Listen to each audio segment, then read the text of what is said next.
Welcome to the Unveiled Epic Echoes channel. Today, we're diving deep into an unexplored historical mystery in a low crescent of Mississippi, where the river takes a lazy, habitual bend, and the road narrows to two lanes that remember wagons more than sedans. There stands a small white church with peeling paint, a bell tower like a measured heartbeat, and a yard of grass that keeps the stories of seasons pressed into its soil, they call it, though no priest has stood at its pulpit for 40 years. And still, every night at midnight a bell rings there, one clear, sure toll that travels across fields of tobacco stubble, past porches where porch lights burn like patient, tired eyes, and through the low-sung breeze that carries the scent of river mud and honeysuckle. If you drive past the church at the hour, if you slow your car and breathe the warm air that smells of peat and long-remembered fires, you can feel the bell strike as if the world itself acknowledged something it had almost forgotten. People have different ways of telling the same thing. Some say the bell is superstition. Others call it a family's ritual kept in the dark. And others still swear they can hear the bell in their minds, even when they are 100 miles away. But for those who have lived here a long while, the midnight peal is less a mystery than a slow, living archive that keeps a small piece of the town tethered to names, debts, promises, and things done that the public record either forgot or never bothered to write down. Lana first came home to the bend in the road after a decade away, because her father's letters stopped arriving with the ordinary cadence of his life, short ink notes about the price of fertilizer, brief reprimands about not cleaning the gutters, and a last, oddly patient line. If the bell ever rings for you, ask. Lana, a historian by training and a daughter by stubborn habit, returned in late summer with a bag of books and a notebook the size of a small country, ready to map out reasons the past refused to stay past, and to find out which kinds of memory the bell might be keeping. She found, as historians often do, that the truth sat in small domestic places where official lines of authority dissolved into the daily business of caring for graves, barking dogs, and rusted gates. The church, now lopsided like an old man's hat, had been built in the 1840s by a congregation that mixed rivermen, freedmen, and a scattering of families who kept the old rights of a town whose economy was braided into cotton, river trade, and the precarious weight of promises made and never fully paid. In the ledger books at the county clerk's office, the church appears as intermittent entries, contributions recorded, a name here and there scratched in the margin, a note about a bell purchased by subscription, then silence in the official minutes as reconstruction gave way to quiet erasures, then a last recorded service in the late 1970s, when the last resident priest left for a larger town, and the parish dwindled into an older congregation of women who could no longer run the furnace and whose driver's licenses turned stubby from use. Yet the bell cast by a foundry whose name was nearly eaten away by time remained, and the midnight sound outlived clerical schedules, deacons, and denominational rearrangements. It had become its own thing, an acoustic event that refused to be privatized, a relic that remembered the hands that had pulled its rope and the names those hands gave to the world. Lana listened at first like a scientist, with a little cassette recorder and a thermometer and a stack of questions, writing down the pulse of the toll in tiny columns. The bell, she noticed, was not regular in the way a town clock might be. It did not obey a machine's faithful rhythm. It answered something, feelings, debts, stories, with single strokes or long tolls, and people reacted differently. Some slept through it like the ocean through a calm night, while others woke and prayed, even if prayer had not been a language they used before. The first clue that the bell might be more than metal and muscle came from Mr., a retired ferry boat pilot whose skin was the color of old walnut and whose hands had the soft calluses of someone who knew knots like prayers, had once put his ear to the bell when he was young, and believed in listening to inanimate things. He told Lana, in a voice that folded in on itself like a small blessing, that the bell remembers who rang it. Lana asked him to be clearer, and he pointed with an arthritic finger toward the churchyard, where headstones tilted like books abandoned on a shelf. It rings for debts not yet paid and names folks tried to forget, he said. It rings when someone came home that shouldn't have, and it rings when someone keeps a promise. This sounded like local until Lana found, tucked into a shoebox among her father's old papers, an envelope stained with river water containing a list of names and dates, her great-grandmother's rakish handwriting across the top. Those to be sounded, those to be kept. The list included people whose signatures had been scrubbed from official records. Black sharecroppers who had worked fields for white landowners under shifting contracts.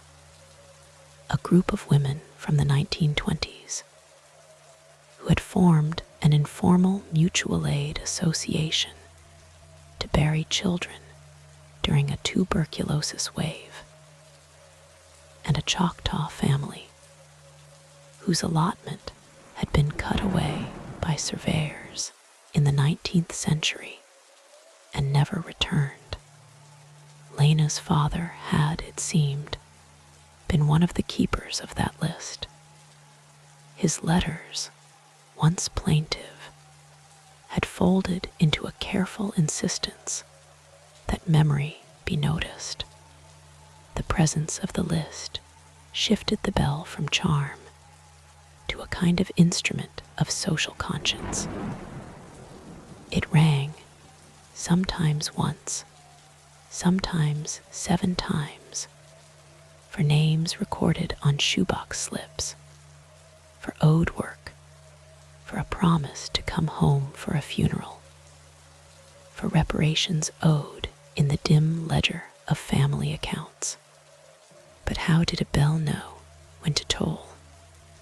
Lana, scrupulous and stubborn, found patterns in the marginalia, dates when the bell's toll coincided with certain weather, with harvest times when community labor shouldered fellowships of sweat, with anniversaries of flood, and with the birthdays of those whose graves had no name. She found 2 letters, thin blue paper from the 1930s, where someone signed agreements with sacrificial language, binding labor and future favors to the sound of the bell. If the bell rings at midnight, then the debt is due and the memory kept.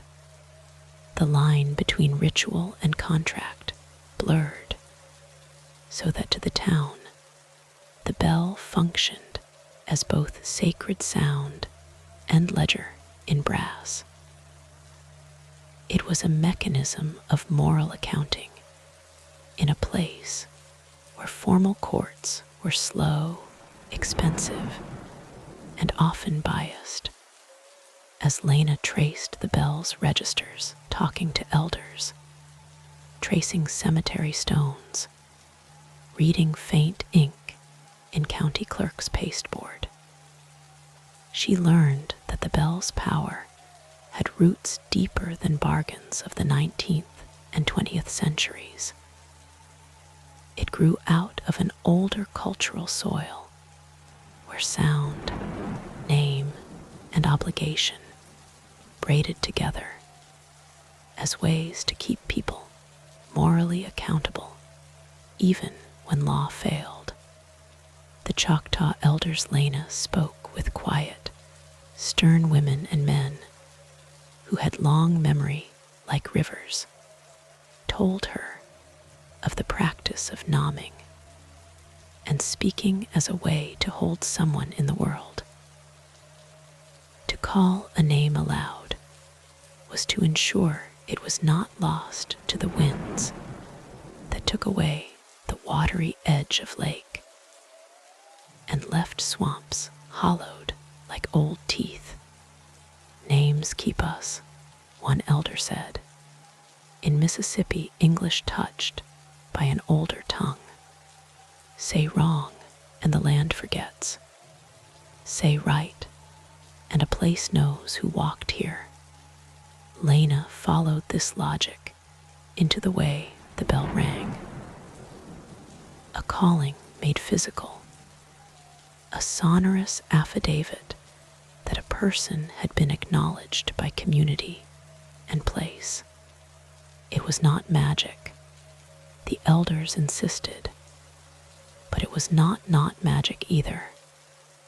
It was practice, habit, ritual stitched into living customs.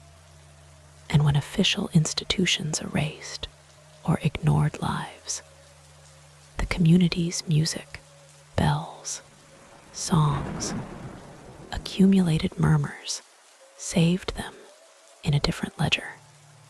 Among the town's oral histories, Lana unraveled a knot that braided race and economy, and the bell's service in difficult ways. In the 1890s, when a white landowner owed wages to laborers and left in haste for New Orleans to avoid a bank's claims, the bell had been rung 3 times by the women who remained. When the owner returned decades later and found his fields tilled by new families, he sued, and the court's record noted nothing of the 3 midnight tolls, nor of the women who kept accounts with their voices. The law had no space for such soft currencies as memory and mourning, but the bell did. Lana's investigations did not go unnoticed. The county newspaper ran a piece about the folklore of the bell, and soon an outsider, an ambitious young journalist named Cole, arrived on the bend. A camera over his shoulder, his questions brisk as staplers. He wanted a headline and a neat narrative. Haunted bell, old traditions, small town curiosity. Lana, careful and weary of sensationalism, agreed to show him the records, to walk him through the shoeboxes and the graves. But she asked, gently, that he understand this was not a ghost story to be packaged for immediate profit. Cole, whose instinct leaned toward neat arcs, was uneasy at first, but gradually changed his tune as he sat with Lana in the parish hall, drinking coffee and reading the long lists. He met Lee, a black woman who remembered the bell as the sound that told her grandmother when to start a pot of stew for folks who worked through the night. And he listened as described how tokens, loans repaid in jars of preserves, work traded for a child's education, had been recorded in those midnight rings. Cole wrote a piece that tried to respect the complexity. The bell as community ledger, rather than supernatural trick. The story brought in people, not the exploitative busloads Lana feared, but distant descendants who returned to attend a long-forgotten grave, a Choctaw relative who walked the cemetery rows with reverence, hands pressed to the toppled stones of kin. The town, initially reluctant to be the subject of attention, found itself altered in small ways. A decent road patched a pothole. A grant arrived to replace the church's roof, and a group of volunteers formed to tumble and set fragile headstones. These were good things. Memory was being honored. The bell's toll gained public recognition as an ethically charged practice that reminded people of a moral ledger that could not be ignored. But along with these bright changes came darker resistances. There were landowners who resented the attention because it meant facing old accounts. A descendant of a planter whose family's wealth had been built on unpaid labor threatened to sue to stop the of personal history. And there were nights when people whispered that to call up the past was to awaken grievances best left asleep. Lana found herself in the center of these tensions, a map maker of human feeling as much as legal documents, and wondered whether remembering would finally allow repair, or whether it would expose wounds that, without careful tending, would fester anew.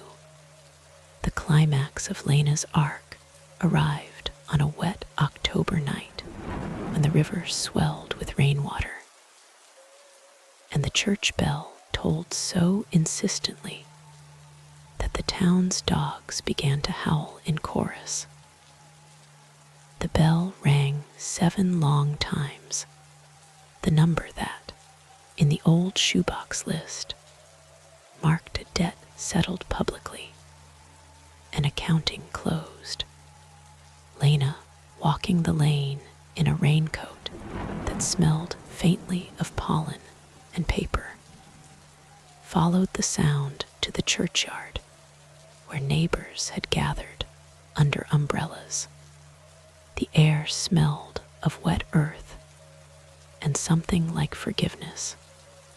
In the center of the crowd stood a man whose name was not on Lana's lists. Thomas, a descendant of the planter family, who had long refused to speak with those who wanted public acknowledgement. Thomas had come with a bundle of papers, crisp new deeds, and a letter. And when the bell stopped, he read them aloud. Legal restitution being offered to families whose ancestors' labor had been taken without adequate recompense. A small endowment to repair houses, fund scholarships, and stabilize land trusts to return titles, or provide long-term rights for descendants of those who had been pushed off. The crowd listened, stunned, and many women wept. It was, on the surface, everything Lana had hoped for. Repair offered by those who had profited from historical wrongs. But as the rain washed the bell's memory into the soil, a small group of older men watched from the edge of the crowd with faces like stone. And Lana noticed them, men who had been teenagers when certain bargains had been made, men who had been the foundations of the town's quiet resistance to change. One of them, the last living member of a county committee that had once redirected a road to benefit a particular plantation, stepped forward and spat into the mud in a gesture so private it felt public. He argued that the past belonged to his memory alone, and that restitution was a public spectacle that dishonored private sacrifices. His mouth made arguments that smelled of entitlement and fear. The community's fragile balance trembled. The moment demanded more than legal documents and goodwill. It required a ritual that would translate public promises into shared practice. Lana proposed something the elders had taught her: a midnight ceremony where all names, those of the disenfranchised and those who had benefited, would be spoken aloud. And the bell tolled for each name, not in judgment, but in mutual recognition. At the end, those who were in a position to make reparations would place symbolic stones on the graves of those they had wronged and offer practical commitments at town meeting to make the promises enforceable and long-lasting. The idea was imperfect and fragile, but the bell, deep metal, old and listening, responded with a single bright peal, as if approving the necessity of such a reckoning. The ceremony that followed was gentle and precise. Read the names her grandmother had kept in memory. The Choctaw elder spoke in a language that moved the air like prayer. Lana read aloud the inventory of past wrongs, and Thomas placed a stone on a grave that had never had a stone before. The bell tolled for every name, and each time it told, the weight in the air shifted, not by miracle, but by the slow reallocation of responsibility.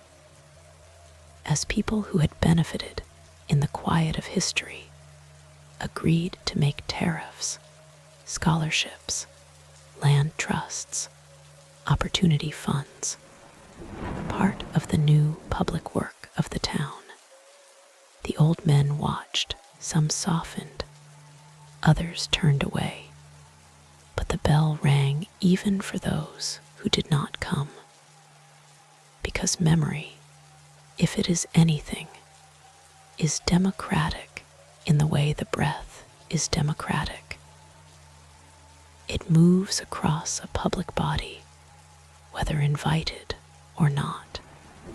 In the weeks and months after the ceremony, Lana stayed and helped implement the projects she'd helped create. A community archive housed in the church's basement where descendants could deposit letters and photographs. A small legal clinic that paired volunteer lawyers with families seeking to rectify deeds. An annual bell listening night where young people were taught to trace names and ask what obligations they implied. The repairs were not quick enough for everyone. Not everything could be undone. Some graves remained unmarked for lack of proof. Some promises dissolved in the slow leakage of bureaucracy and impatience. Yet the bell continued to toll at midnight, sometimes once, sometimes 7 times, and its sound became a quiet rhythm of civic life, a reminder that some debts are not purely financial, but moral, and that community requires an ethic of listening, not just to loud voices, but to small shoeboxes, and to women who kept names in cotton-ragged notebooks. Lana's own work changed her. She learned to rest when the bell sounded for things beyond her power, and to act when it called for something she could assemble into law and practice. She grew close to, and to some of the Choctaw families who taught her songs and words that shaped the way she spoke about obligations. In time, Lana's father recovered from his slow decline and began writing letters again, short, affectionate notes that mentioned the bell as if it were their shared confidant. "I heard her for you last night," he wrote, and it felt like a good ledger. The town, which had once been a place where histories could be smoothed away, became a place where memory was a public practice. People still argued, and new injustices arose that demanded attention. But the bell's toll acted as an instrument, sometimes too blunt, sometimes stubbornly precise, always a reminder that the past lived in the present in ways that required care. The mystery of why a bell would toll when no priest had rung it remained partly unanswered. Lana had come to prefer that. Some things, she thought, should be felt rather than explained.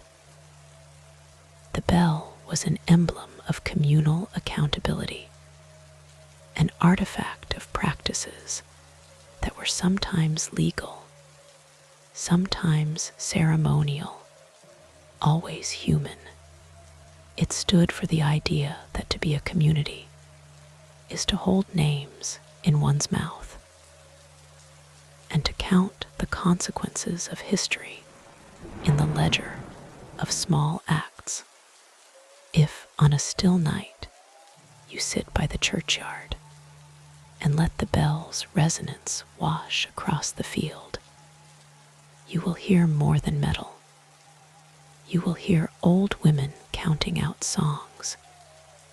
You will hear the river's hush, and you might imagine the presence of those whom law forgot and ceremony rescued. The midnight bell keeps tolling in the bend of the road because people chose to remember, because some families chose to bring restitution into being, because a few stubborn citizens insisted that names matter enough to make the present answer for the past. The sound is a comfort to some and a reckoning to others. It is a small, steady insistence that history is not a neutral horizon, but a chain of obligations we inherit whether we like them or not. In the end, Lana stayed, not because she had solved every riddle, but because she had found a way to listen and to keep the accounts that make a place honest. A parish of living memory where the bell rings at midnight for those who were lost and for those who are still to be noticed, and where every toll is a quiet summons to do the work of being human together. In the months after Lana settled into her quiet routines, the bell's midnight tolling resumed its familiar pattern, one chime, sometimes two, rarely anything more. Town life regained its sleepy Mississippi rhythm. Cicadas cracking the heat in the afternoons, frogs humming in the slow green nights, river winds carrying ghost stories that people claimed came from Baton Rouge or Vicksburg, but were really homegrown whispers. But the bell's sound began to change. At first it was subtle, the way a dog's bark shifts when it senses a storm no one else can see. A deeper vibration, a slower tail on the echo, a faint metallic rasp. Most people wrote it off as humidity swelling old wood or rust creeping into the gears. But Lana felt the difference in her spine. She had listened to the bell long enough to know its moods, and this one did not feel like a simple change in weather. The bell wasn't ringing for someone now. It was ringing to someone, and whoever that someone was, they were answering. The first unsettling sign came in late November. Fog had rolled in thick from the river, swallowing the road and turning the church into a faint gray silhouette. Lana stood outside on her porch, sipping from a chipped mug of sweet tea, listening for the midnight toll. But at 11:47 p.m., the bell rang early.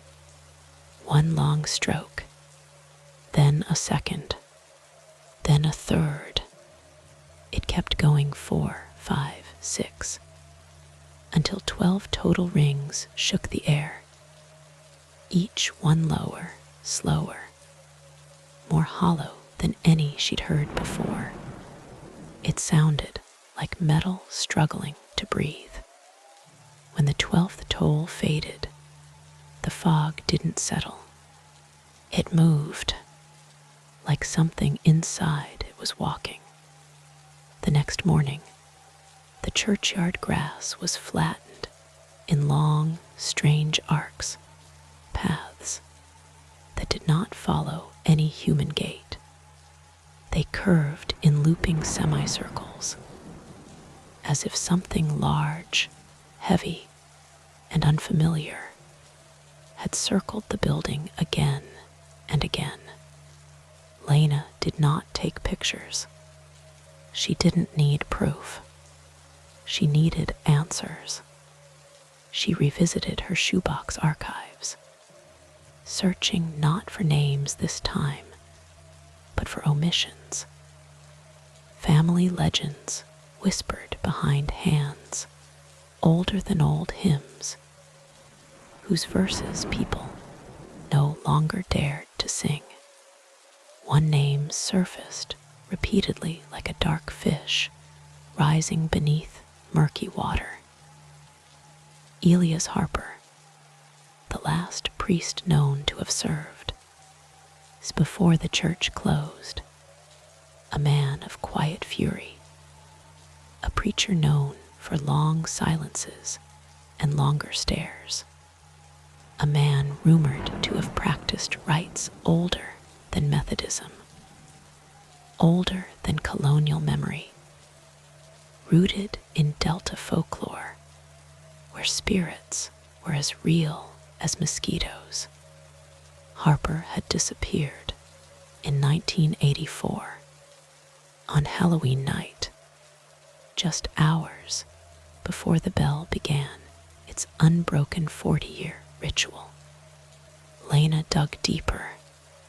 An elderly man at a fishing dock recalled the priest's strange habits, walking the grounds barefoot, placing small bowls of salt in the corners of the church, speaking in tongues that sounded more like than scripture.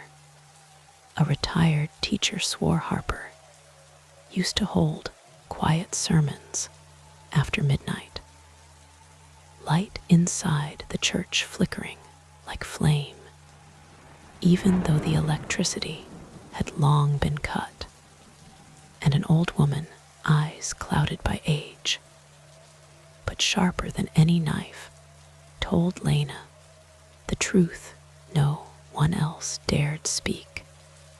The bell ain't haunted by ghosts, child. It's haunted by that never lived at all. Lana frowned. What do you mean? The woman leaned in, breath smelling of peppermint and firewood. It rings to keep in, not to call back. A chill washed through Lana, so fast it made her knees weak. That night, she parked her car at the edge of the churchyard, engine off, lights dimmed. She waited for midnight. Fireflies bobbed lazily around the fence. Crickets stitched the darkness together.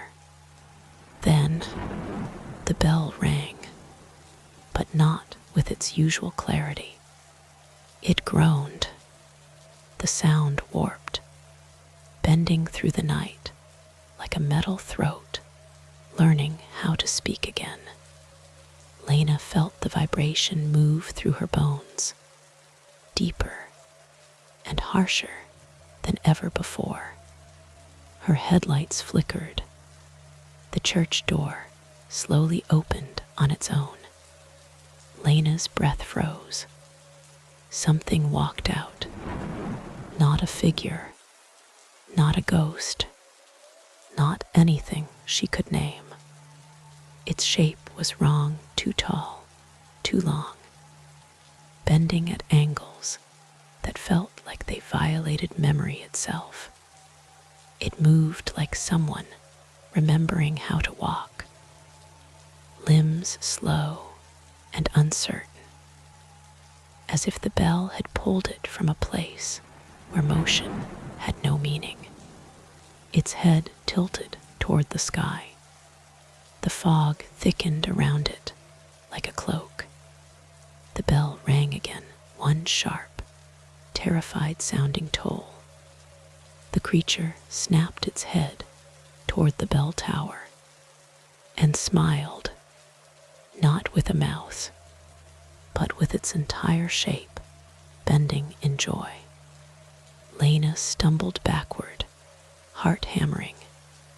She crawled into her car locked the doors, and watched with a dread so ancient it felt inherited.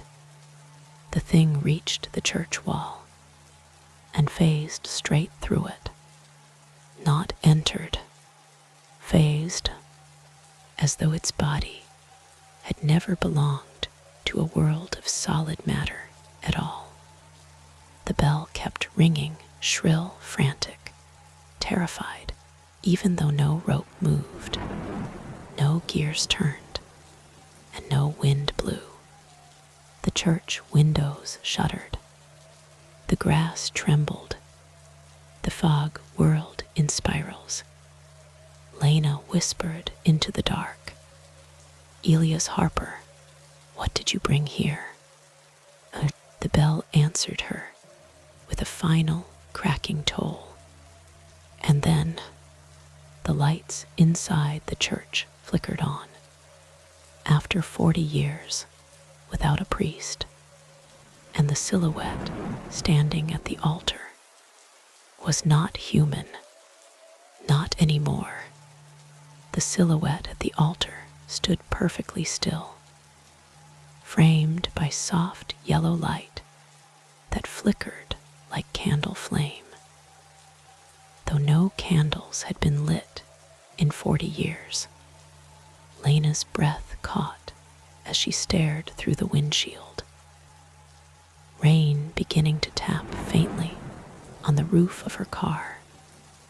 Though the sky above was clear, it was as if the air around the church was governed by a different weather, a different time. The figure was tall, much taller than any person. Its limbs hung at wrong angles, too long, too loose, as though borrowed from something that had never studied how humanity arranged its bones. Its head was bent, not bowed, as if listening to something beneath the floorboards. When it finally straightened, Lana saw a faint glow where eyes should be, not shining, but remembering. Her stomach knotted. The thing stepped forward and reached toward the pulpit.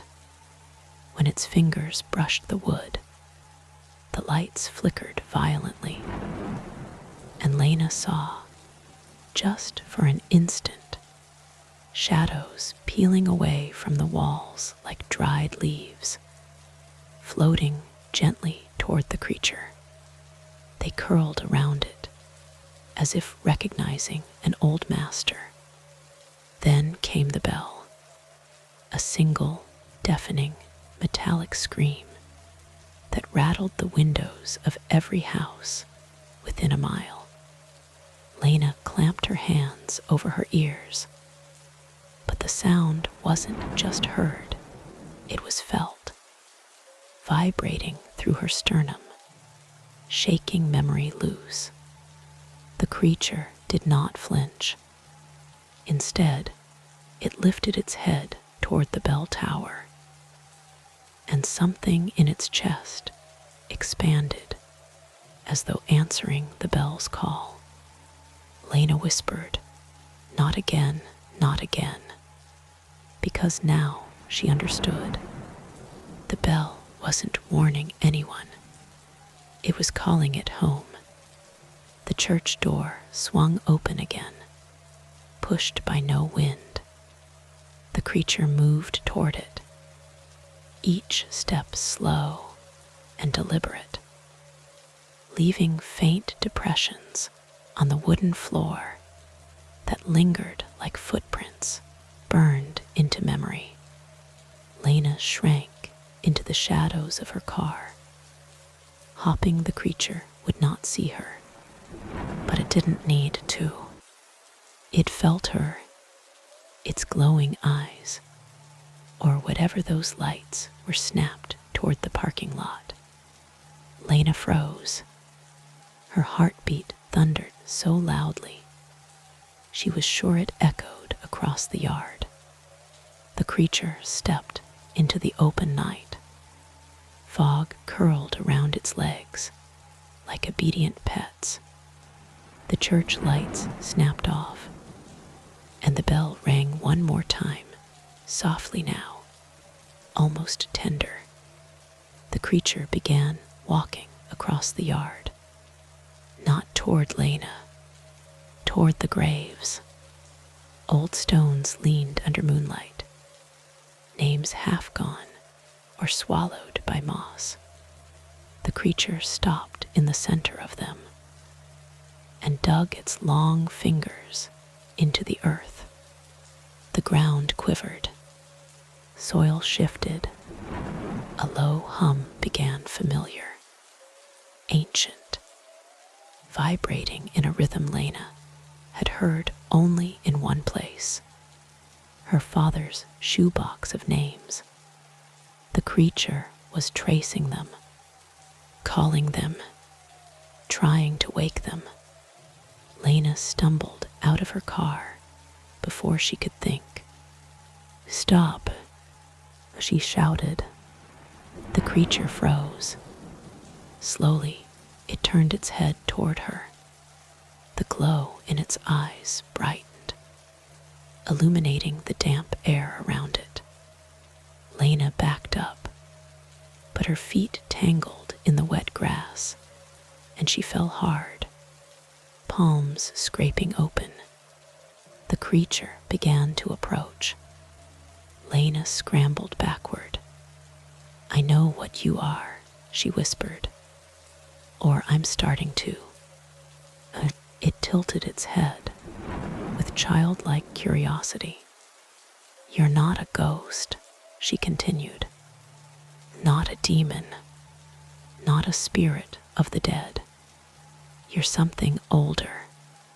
Something the bell kept in place. Something Harper tried to bind." At the name Harper, the creature stopped. Its form shuddered, as though that name pressed against its shape, like a weight it remembered all too well. Lana took a shaky breath. Show me what happened to him." The creature's chest split, gently, not violently opening like a curtain of shadow. Inside was darkness deeper than anything she'd ever known, filled with swirling shapes, whispers, fragments of memories that were not hers. The world around her blurred. Suddenly, Lana was no longer in the churchyard. She was standing in sanctuary 40 years earlier. The pews were full. The air smelled of pine and candle wax. Father Elias Harper stood at the pulpit, young, but tired in a way no man should be. Eyes carrying too many secrets. A storm raged outside, wind beating the boards, lightning tracing bright scars across the sky. Harper slammed a book shut, old leather, cracked, its pages inked with symbols that swam beneath Lana's gaze. "The bell rings to hold it," Harper whispered to the empty church. "As long as the bell rings, it cannot wake. It cannot move. It cannot choose another." He walked to the bell rope, wrapped his hands around it, and pulled with all his strength. The bell tolled, and something below the church answered. The floorboards swelled. Shadows poured from the corners. The air thickened with a low, vibrating growl. Harper pulled again. Another toll.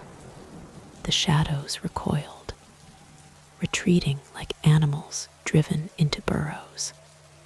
But as Harper prepared to pull a third time, the ground split beneath his feet. Something reached upward, a hand made of darkness, fingers long and seeking. Harper whispered, "I bind you."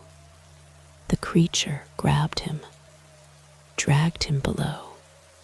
The bell tolled once more on its own, and everything went silent.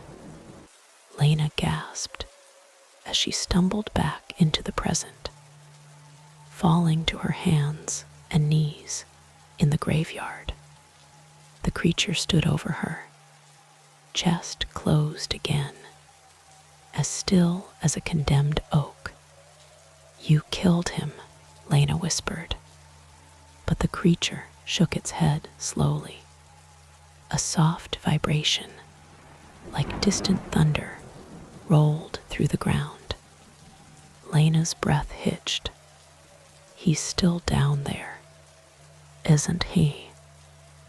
The creature reached toward her, its long fingers trembling, not in hunger, but in plea, a plea she did not understand. Yet the fog thickened, the bell tower groaned, the graves hummed like tuning forks. Something was coming up from the earth, something Harper had held back for decades, something the creature feared even more than it feared the bell. A crack split the ground behind the church. Darkness oozed out, thick, alive, moving. The creature took another step backward, signaling Lana to run, because what emerged was not bound by bells, not tied to names, not held by rituals. It was the thing Harper failed to contain, the thing the bell had been screaming about. Lana stared into the widening crack as a shape began to rise, and the fog whispered her name. The crack behind the church widened with a low, groaning sound, like a timber beam snapping underwater. Mud and wet grass split open, sinking into a dark, yawning trench that breathed cold air upward in long, steady pulses. Lana backed away as the fog thickened, coiling around her ankles like something with memory, like something that recognized a living heartbeat and wanted to draw it closer. The creature, Harper's creature, or whatever had been kept in that tower for decades, raised its long arms toward the opening, palms out, not in hunger, but in fear. Its entire form trembled. Lana felt the ground shudder again.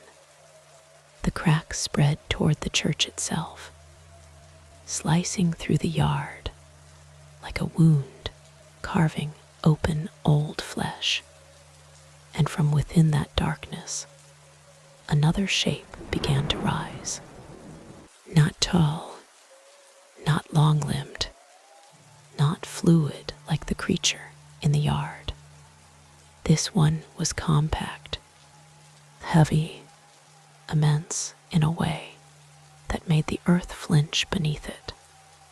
Its silhouette pulsed faintly, with red light like embers trapped in a clay furnace. Lana's breath caught as she realized the glow wasn't from its body. It was from dozens of small objects embedded in the creature's surface. Objects shaped like bells, old bells, broken bells, rust-eaten bells split at the seams.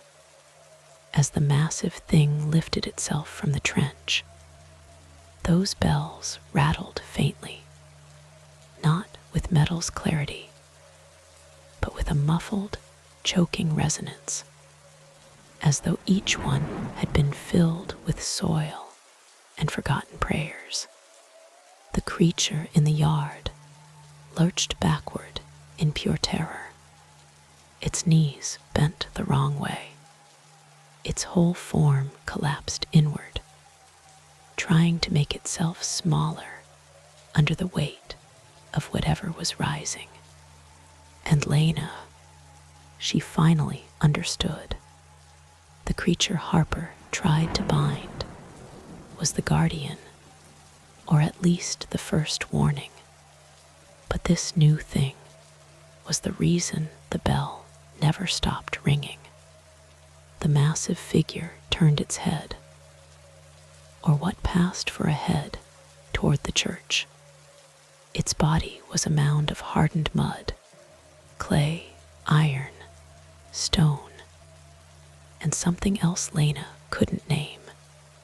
Beneath its cracked surface, faint shifting lines crawled like living roots. It took one step forward. The ground shook. The bells embedded in its form gave a deep, hollow clatter like bones in a coffin. The guardian creature, Harper's creature, made a desperate, high-pitched keening sound, backing away, beckoning Lana with frantic gestures, urging her to run. But Lana didn't move, because as the massive figure stepped fully into the moonlight, she could see, trapped within the cracked clay of its chest, the faintest, flickering outline of a human face, not fully formed, but struggling, pushing at the clay from inside. A man's face, and she recognized him. "Father Harper," she whispered. His eyes opened inside the creature's chest, unfocused, filled with immeasurable pain. His lips barely moved within the mud prison. But Lana saw the shape of the words he tried to form. "Don't let it ring again." The mud giant turned fully toward the church, and Lana understood everything too late. The bell tower wasn't meant to call it. It was meant to keep it asleep. When the previous priest vanished, swallowed by this monstrosity, the guardian creature, thin, long, shadow-limbed, took over the task, ringing the bell every midnight to prevent the larger horror from waking fully. But something had disrupted the ritual. Maybe time itself, maybe the erosion of old protections, maybe Lana's investigations, maybe the town's ceremonies and restorations unwittingly strengthened memories that weakened the binding. But whatever the cause, the mud giant was awake now, and it stood at the foot of the church steps. The guardian creature threw itself forward, arms outstretched, trying to block the giant's path. Its body twisted, doubled, split into two silhouettes, then rejoined, a frantic, shapeless dance of terror. The mud giant ignored it, swatting the guardian aside with the casual force of a falling tree. The guardian slammed into a gravestone, shattering it. Its form folded in on itself, dimming. "No," Lana cried, but the mud giant was already at the tower. It lifted one arm, its massive fingers wrapped around the old wooden ladder leading upward, and with a slow, horrifying inevitability, it began to climb. The bells embedded in its body rattled louder. With each movement, Lana ran toward the guardian creature, dropping to her knees beside its collapsing form. "What do I do? Tell me what to do." The guardian reached a trembling hand toward the church tower.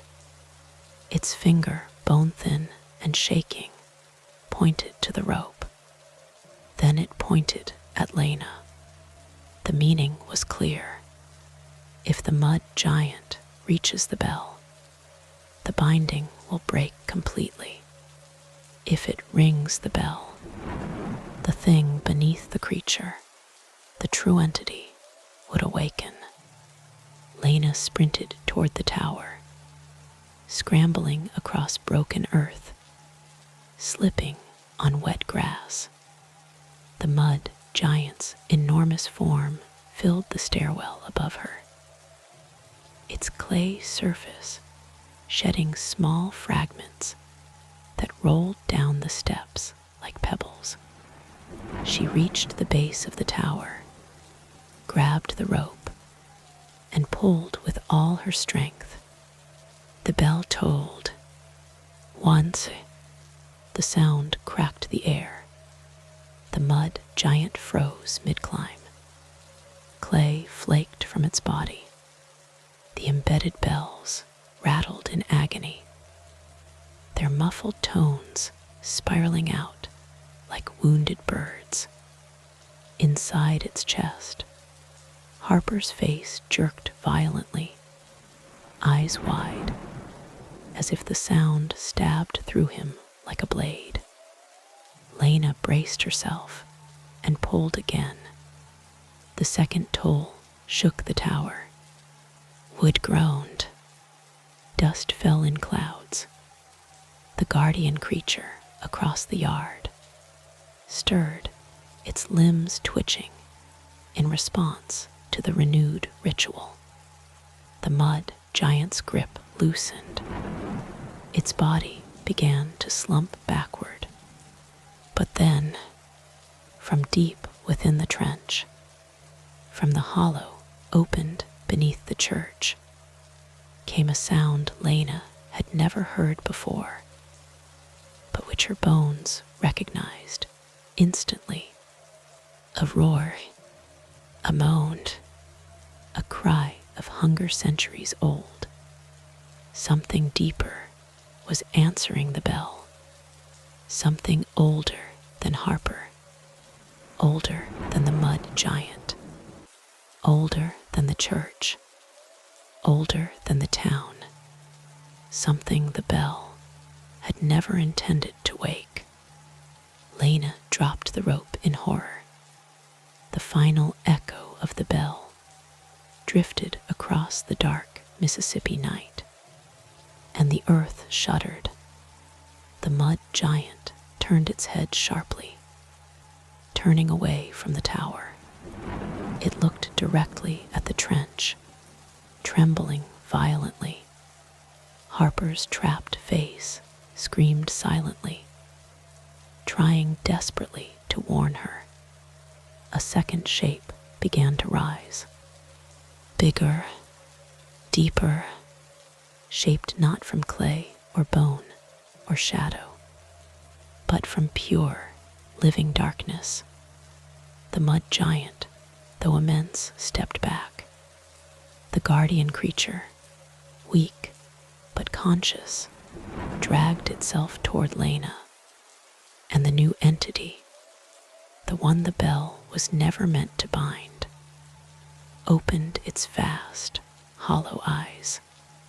The fog blew outward in a sudden blast of wind, and the darkness spoke Lana's name. The darkness rising from the trench was not like fog or shadow. It had structure, weight, a pulse that trembled the soil and rattled the windows of every home along the river bend.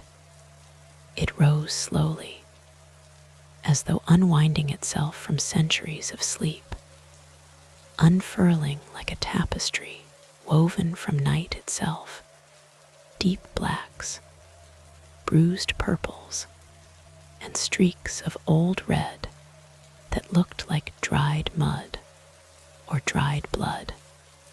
As it climbed beyond the lip of the trench, Lana felt the air change around her.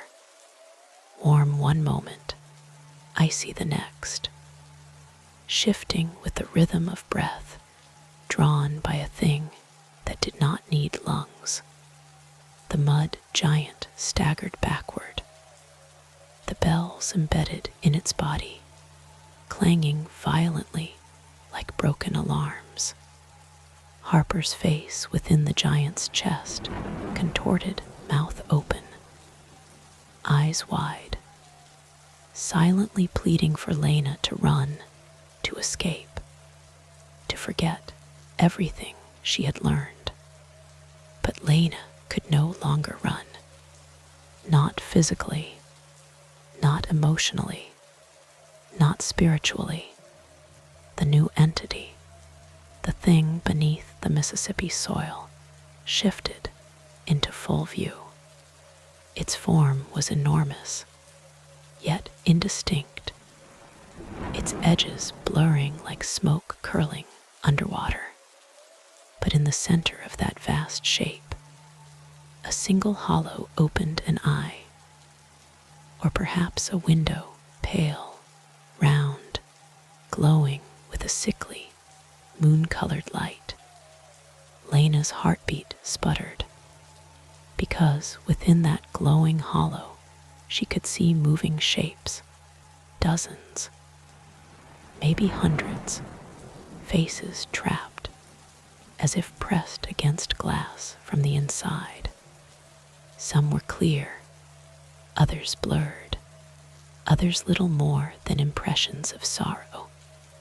Men, women, children, all caught in a slow, swirling dance, as though suspended in syrup. Lana recognized a few from old photographs in her father's shoebox, others from unmarked graves, others from the lists her great-grandmother had kept. These were not the dead. These were the forgotten. The mud giant roared, a grinding, metallic groan, and hurled its massive body toward the rising darkness. The embedded bells shrieked, their tones scattering like frightened birds. The giant slammed into the darkness with full force. The darkness did not budge. Instead, it absorbed the giant's enormous weight like water swallowing a stone. The giant staggered back, cracking along its arms and legs, clay falling in thick chunks onto the ground. Harper's face screamed, though no sound came. The darkness released a slow, almost gentle hum, and the mud giant collapsed to its knees. Lana cried out. Harper, the guardian creature, thin, shadowed, twisted, dragged itself across the graveyard, reaching for Lana, but unable to rise. Its limbs shook with every movement. Its voice, when it finally emerged, was little more than a thread of breath. Do not speak its name. Lana froze. What name? She whispered. The guardian clawed at the ground, trying to reach her shoe, its fingers trembling like dying moths. No name, no calling. The darkness began to change shape. It elongated, pulling itself higher into the sky, until it seemed to touch the underside of the clouds. The hollow center glowed brighter, the trapped faces swirling faster. Lana felt a vibration in her sternum, like something inside her bones wanted to rise and join that swirling mass. Then, somewhere deep in the darkness, a second hollow opened, this one wider, thicker, a mouth formed not of flesh, but of shadow. The air rushed inward. Leaves flew toward it. Grass bent flat. Gravel lifted from the ground and spiraled into the void. The mud giant dug its massive fingers into the soil, trying not to be pulled in. Clay cracked along its back. Harper's face twisted, desperate, terrified. Lana dropped to her stomach, clawing into the dirt as the vacuum pulled at her. The guardian creature was dragged several feet before it managed to anchor its limbs around a gravestone. It screamed silently at Lana, mouth wide, eyes burning bright, pointing frantically at the bell tower again. The bell, the bell. Lana scrambled to her feet and sprinted toward the rope, but the pull of the void was so strong that each step felt like dragging her legs through wet concrete. Her breath tore from her throat. Her eyes watered. The mud giant's body split down the center. Harper's face emerged more clearly, his features straining against the clay prison. He mouthed something urgently. Lana squinted, trying to read his lips. Bind it. She shook her head. How? He repeated, more desperate. Bind it. The guardian creature pointed again at the tower. Lana stumbled toward the steps, gripping the railing as the pull of the void intensified. Her hair whipped backward. Loose dirt spiraled upward. The church's wooden boards creaked and lifted slightly from the foundation. She reached the rope. The darkness roared. A deep, oceanic sound like a ship hull splitting. She pulled. The bell rang. Once, the void faltered briefly, flickering like a light losing power. Lana pulled again. Twice, the darkness convulsed, its shape warping violently. The trapped faces screamed silently. The mud giant braced itself, planting its arms wide, bells shaking with frantic energy. Lana pulled a third time. The bell tolled and shattered. Metal exploded across the tower. Shards rained down, slicing into the steps. The rope snapped. A beam cracked overhead. Lana fell backward as the air went still. Not calm stillness, death stillness. The void in the darkness widened. Slowly, painfully, horribly. With the bell gone, it was unbound. The mud giant let out a final crackling moan and collapsed entirely, its clay body breaking apart like dry earth struck by drought.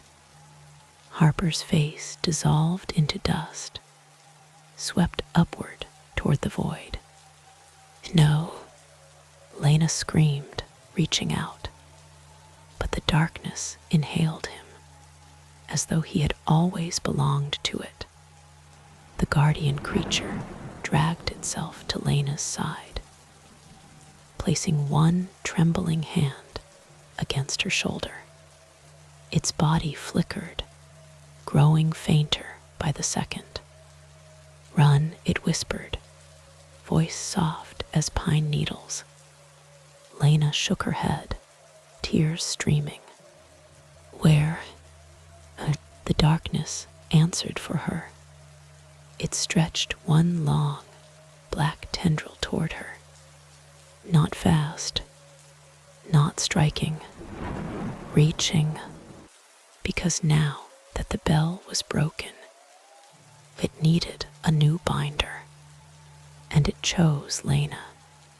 Its hollow eye pulsed. Her name echoed from the void again, this time louder, clearer, unmistakably spoken. Lana. Her knees buckled. The guardian creature screamed and flung itself between her and the tendril, its fragile form tearing like paper as the darkness struck it. The creature exploded in a burst of shadows and scattered memories, dissolving into dust and thin wind. Lana collapsed onto the ground, alone, shaking, staring up at the darkness that now towered above the church like a second night sky. It whispered her name again, calling her, claiming her, choosing her, and Lana realized something with a cold, sinking certainty. The bell didn't keep the entity asleep. It kept it searching for the right person, the right binder, the right name. And now it had found hers. The darkness reached toward her again, and this time nothing stood between them. The darkness's tendril hovered inches from Lana's face, trembling with a slow pulse like a living artery. She wanted to crawl backward, but the ground beneath her was no longer solid, softening into wet, warm soil that clung to her palms, as though pulling her closer to the thing rising above the church. The air hummed, vibrating with ancient resonance, each frequency whispering something she didn't understand, but somehow recognized anyway. The hollow eye in the void widened. The trapped faces inside it churned faster, swirling like memories drowning in amber. Names she had read in dusty archives flickered inside. The unmarked graves, the forgotten sharecroppers, the vanished, the displaced Choctaw families, faces erased from American records, but preserved in a place older than paper. The tendril touched her cheek, and she saw not a vision, not a memory, something deeper, a place before names. The earth folded like curtains. The river was younger. The land was swampier, alive with heavy trees, animals moving through tall grass, and the smell of damp clay. Shadows walked across the landscape, not human, not animal, shapes made of night and memory, drifting like living silhouettes. Voices floated beneath the sky, speaking in tones that were neither language nor sound. They felt like truths settling into sediment. And then everything changed. Humans arrived. Not settlers, not planters, not priests. People older than maps, walking softly, singing softly, carrying baskets, burying their children with cedar and ash, whispering their names into the earth. The shadows listened. They welcomed names. They welcomed grief. They welcomed the burdens humans carried.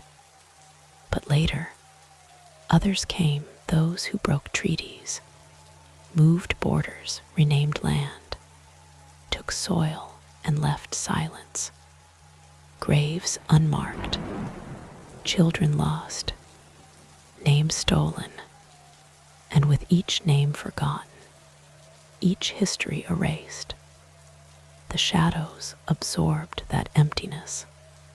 It fed them. It changed them. The darkness grew, deepened, thickened. It became a collector of the forgotten, a warden of erasure. Lana gasped as the vision snapped away.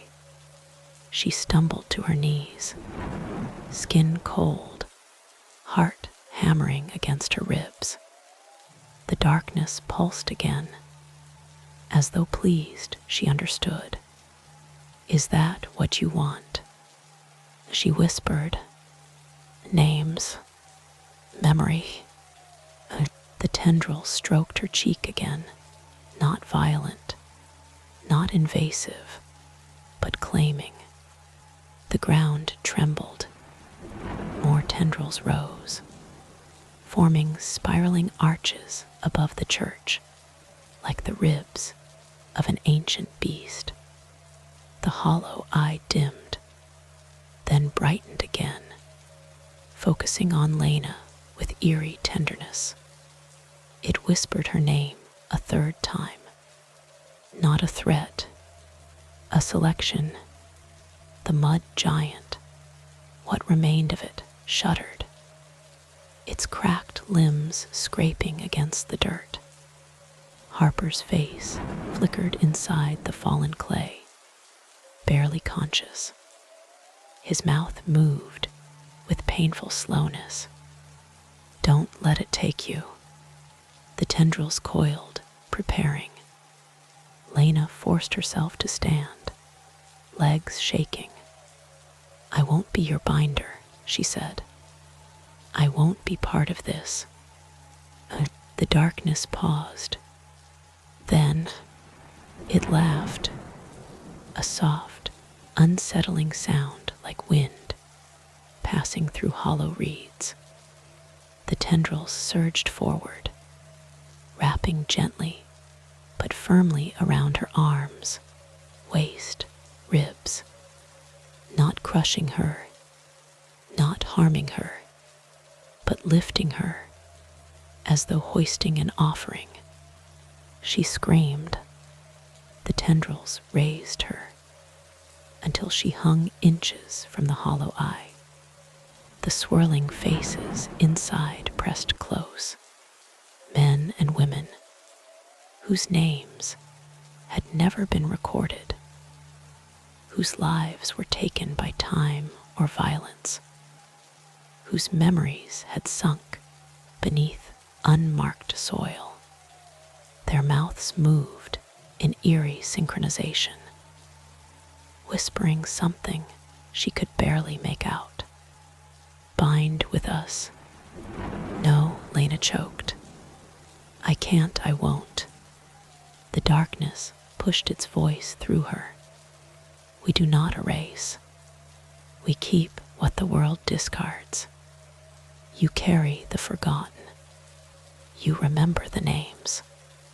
You are ours." Lana's mind pulsed with an overwhelming sensation, like hundreds of memories shoving their way into her skull, demanding to be held, spoken, kept alive. She gasped as her vision swam. The names didn't just echo in her mind. They carved themselves into her. She began to understand why it wanted her. History had made her a vessel. Curiosity sharpened her into a blade. Memory shaped her into a keeper. The darkness fed on unremembered stories. Lana fed on finding them. It wasn't hunting her. It was choosing her. Harper had fought it. The mud giant had resisted it. The bell had contained it. But Lana fit its hunger perfectly. The tendrils pulled her closer, pressing her forehead against the rim of the hollow. Her skin burned with cold. Faces swirled faster inside, pleading, welcoming, drowning. She squeezed her eyes shut and screamed. No, no, no. A sudden blast of light seared the darkness. The tendrils recoiled. The hollow eye snapped shut. The entire entity shuddered, wavering like a candle flame in wind. Lana fell to the ground. The guardian creature, what remained of it, had dragged itself into the center of the yard. Its form flickered violently, shedding portions of its shadow like skin. Its single remaining limb was raised toward the sky. In its hand was a bell clapper, the bell's heart. The bell had shattered, but its voice remained. The creature slammed the clapper against the nearest gravestone. A sound shot through the night, a metallic shriek so sharp it split the fog like lightning. The darkness staggered. The faces inside the hollow screamed silently. The tendrils writhed. Lana crawled toward the guardian, panting. Do it again. The creature nodded weakly. It struck again. The sound rippled outward like a shockwave through the soil and trees, across the river bend, through the bones of the land.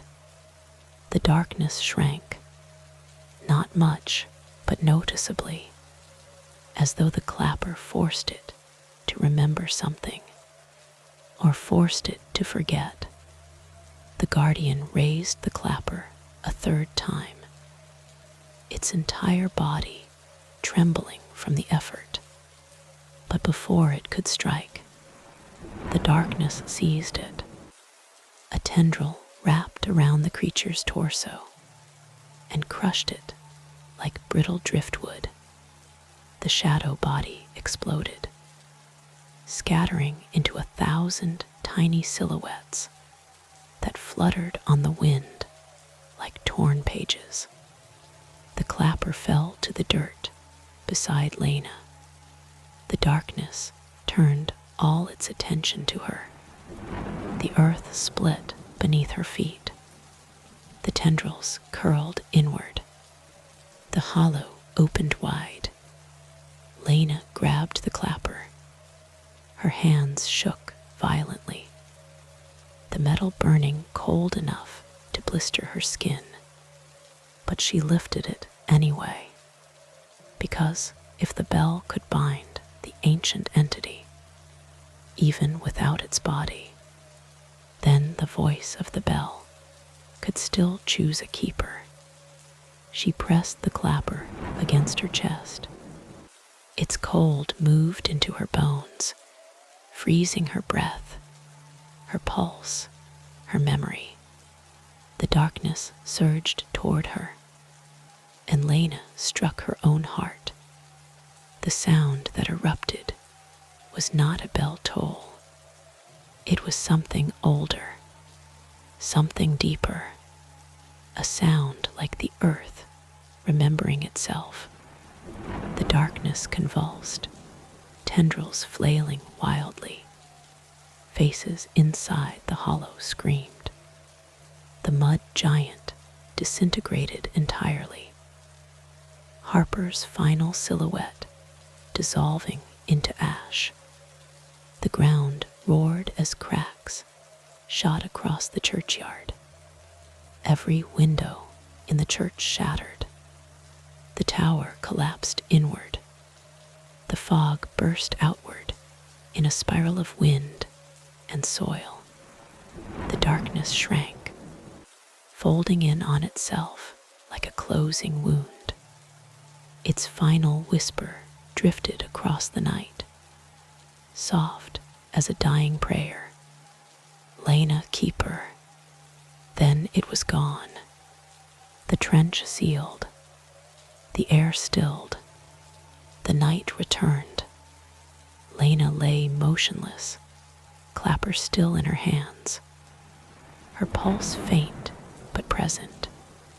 And beneath her, the soil vibrated once, as if accepting her, because the darkness had not died. It had moved into her. Lana lay in the grass for a long while after the darkness collapsed inward. The shattered night slowly stitching itself back together around her. Cicadas resumed their slow, rattling hymn. Wind brushed the tops of the pines. The Mississippi air, thick and warm like syrup, settled its weight across the churchyard, as though nothing extraordinary had happened. But Lana felt the difference. Her blood felt colder. Her breath moved with a rhythm that didn't belong to her. And deep beneath her ribs, behind bone, behind heartbeat, something shifted. Not violently, not painfully, but with purpose, as if turning in its sleep. She knew immediately what it was. The ancient entity had not vanished. It had taken refuge. Inside her, the clapper rested in her hands, warm now instead of cold, its metal dimly humming like a tuning fork pressed against her sternum. She held it, terrified it might slip away, terrified of what might happen if it did. A light flickered in the ruins of the church tower, just a brief pulse, like a candle recognizing someone it once loved. Lana forced herself to stand. Each step sent a tremor through her bones, as though her body now carried two heartbeats, her own, strong and terrified, and the other slow, ancient, listening. She limped toward the church, picking her way through splintered wood and broken glass. Inside, pews were split. The pulpit lay crooked on its side. The walls had cracked, spilling decades of dust across the floor. But at the center of the sanctuary, exactly where Elias Harper once stood, a shallow impression remained in the wooden boards, shaped vaguely like a man kneeling. Lana knelt beside it, running her fingers over the grain. It felt warm. A presence lingered, faint but real. Harper, he was gone, dissolved with the mud giant that imprisoned him. But his memory, his determination, remained in the soil, in the wood, in the air itself. He had fought the darkness alone for decades. Now the burden had passed to her. A soft, almost imperceptible whisper drifted across the room. Lana, she froze. It wasn't the darkness. This voice was lighter, sadder, like dry leaves brushing against a gravestone. Harper's voice. "I'm sorry," she whispered. "I tried," the whisper warmed, circling her like a breeze. "The church remembers you." Her tears came hot and fast. She clutched the clapper to her chest and stood. Something inside her shifted again, more awake this time. Curious, testing the boundaries. Lana staggered back, gripping a damaged pew for support. "No," she said aloud. "Not now." The presence stilled, but it did not sleep. It was waiting, and she had no idea for what. She left the church as dawn began to rise over the river bend. The sky bruised pink and gold. The bell tower stood silent, broken, and the whole town, still asleep, felt different, looser, unanchored, like a quilt missing one important stitch. "They'll wake up soon," she thought, "and the bell won't ring." For 40 years, the people had depended on that midnight toll, some without knowing it. It was as reliable as the river's bend, as the hum of summer insects. Without it, something might shift in ways they weren't prepared for.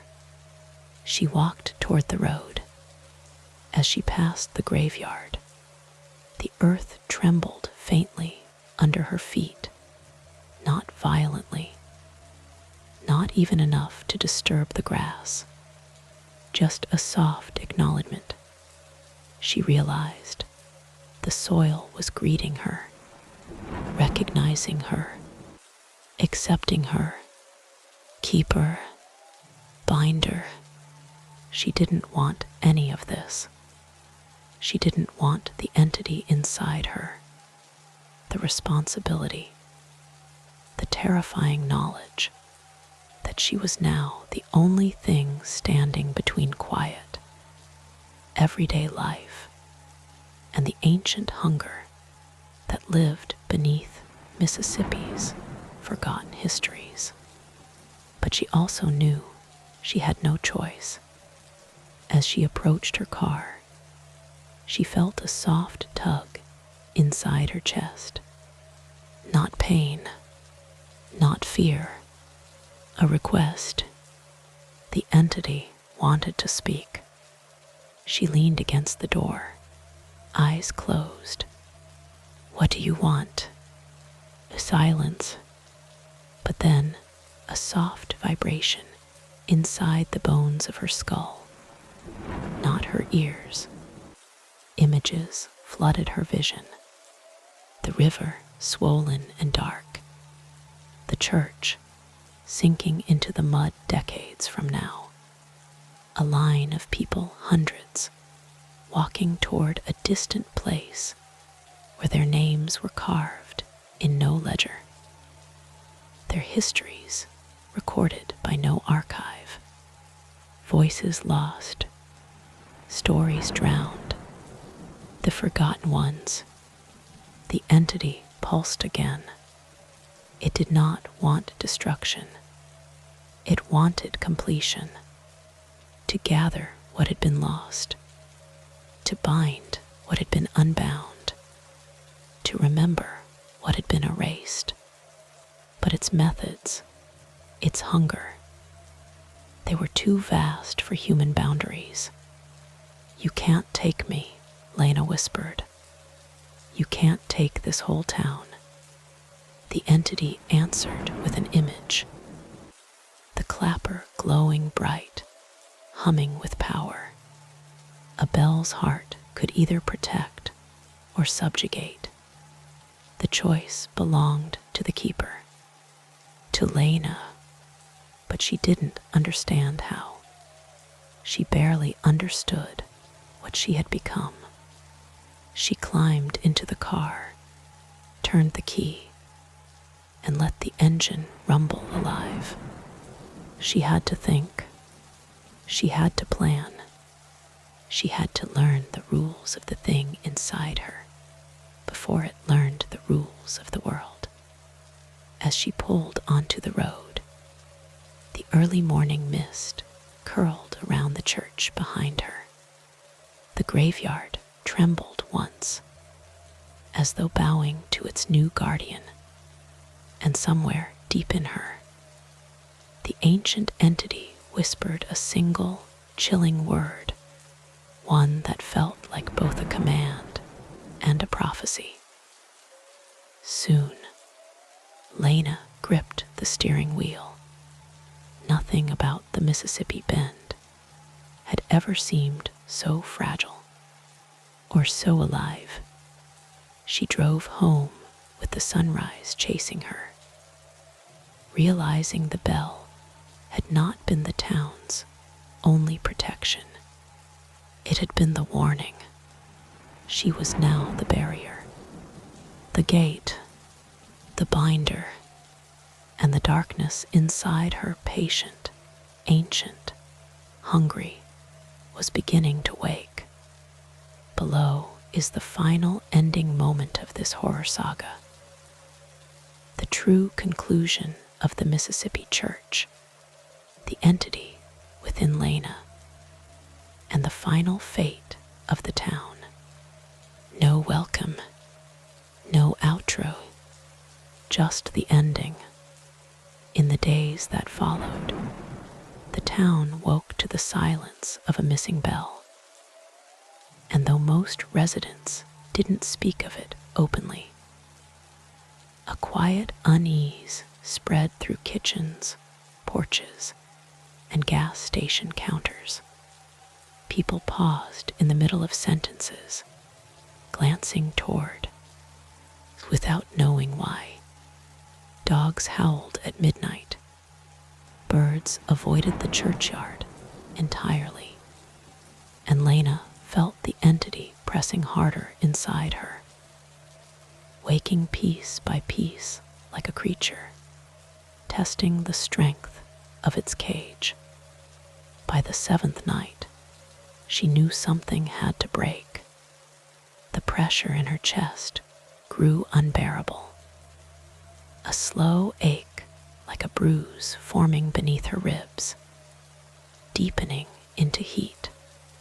She walked alone to the churchyard, moonlight silvering the cracked stones and leaning crosses. The clapper in her hand vibrated with soft light until it glowed like molten metal. The entity stirred. Now it whispered inside her bones. The ground trembled lightly under her bare feet. Lana stepped to the center of the yard, right where the trench had sealed itself, feeling the pulse of the land rising through her skin. She lifted the clapper and held it to her chest. "This ends tonight," she whispered.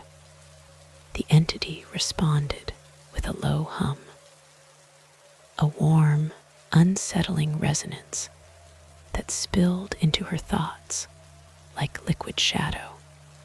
"Yes," it said, "an ending or a joining." The earth split, not violently, but gently, as though opening a door. Light poured upward, not darkness, not hunger, memory.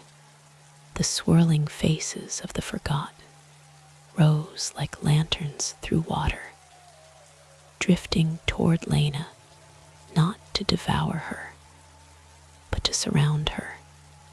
They were calm now, settled, whole, no longer screaming. "Is this what you wanted?" Lana asked softly. "To be remembered." The entity pressed inside her chest, surging with a warmth that was neither cruel nor kind. simply true. To rest, it answered. The clapper's glow intensified, bathing the graveyard in soft gold. The faces bowed in gratitude, and Lana understood. The ancient creature had never been a destroyer. It had been a vault, a reservoir for stories, erased by cruelty, time, and deliberate forgetting. Its hunger was not for souls, but for correction. It had simply grown too full. Lana lifted the clapper high. The entity's voice filled her entirely now, no longer separate from her own. Bind us. Let the ledger close. She brought the clapper down. The sound that burst forth was not a toll, not a ring, not any earthly resonance. It was a release, a great exhale of every memory the land had swallowed, every name erased by history, every story buried beneath Mississippi soil. The faces dissolved into light. The light sank into the ground. The earth closed once more. Silence fell. Warm, clean, honest silence. Lana fell to her knees, chest burning. The entity inside her thinned, fatting gently like a tide, retreating from the shore. "Thank you," it whispered. Then it was gone. Just gone. No darkness, no hunger, no shadow. Only Lana remained, her heartbeat returning to a single rhythm, her lungs filling with clear night air for the first time in days. The clapper cooled in her hand. She stood, shaking, watching the sunrise spread across the churchyard, turning the stones pale pink and gold. The bell tower lay broken, its purpose fulfilled. The church seemed lighter somehow, no longer leaning inward, no longer carrying the heavy history of what it guarded. The town would wake to a new day, not one haunted by old debts, nor one threatened by an ancient hunger, but one finally freed. Lana stepped out of the yard, feeling the soil beneath her feet settle peacefully. No whispers followed her, no shadows trailed behind, no tremors echoed below. Stood quiet, and for the first time in 40 years, that silence meant the world was safe. Lana walked home through the soft light of morning, the clapper held gently in her hand, knowing the midnight bell would never ring again, because its final act had not been a warning. It had been a healing, and she had delivered it. The story ended not in terror, but in rest. The forgotten were remembered. The darkness was released, and Lana, keeper, binder, witness, finally breathed freely. The Mississippi dawn rose brighter than it ever had. This mysterious journey ends here, but stay tuned for more untold stories in our next video. Subscribe to the channel and hit the bell icon so you don't miss any new stories. Thank you, and see you again. Sleepless historian, learn history. While you sleep, boring history for sleep. Second horror history, continue. Welcome to to the Unveiled Epic Echoes channel. Today, we're diving deep into an unexplored historical mystery in the vast, whispering wilderness of Alaska, where the snow-laden pines stand sentinel over secrets buried in ice and time, and the aurora dances like forgotten spirits across the midnight sky. They're nestled in a remote valley far from the clamor of modern life. Stood an old wooden cabin, its logs hewn from ancient spruce trees that had witnessed the birth of mountains, and the retreat of glaciers built in the late 1800s by a solitary prospector named Elias, who had ventured north during the Klondike Gold Rush not for glittering nuggets, but for something far more elusive, the whispers of legends passed down from the indigenous Tlingit people who spoke of guardians from the dawn of time, ethereal beings that walked the earth before the first humans set foot on these frozen shores. Elias had heard these tales around flickering campfires from elders with eyes like polished obsidian, their voices low and rhythmic, carrying the weight of centuries. They told of the raven, the trickster god, who shaped the world, and of shadowy figures known as the circle walker spirits, bound to protect sacred places from intruders circling eternally in the snow, leaving footprints that formed perfect rings, but never daring to cross the threshold, for to enter would shatter the veil between worlds and unleash chaos upon the living Elias. A man of science and skepticism dismissed these as mere folklore, yet deep in his heart, a seed of curiosity took root, driving him to build his cabin atop what he believed was an ordinary hill, but was in fact an ancient burial mound hidden beneath layers of permafrost, a site where the Tlingit had once performed rituals to honor their ancestors, invoking protections that lingered like frost on a window pane.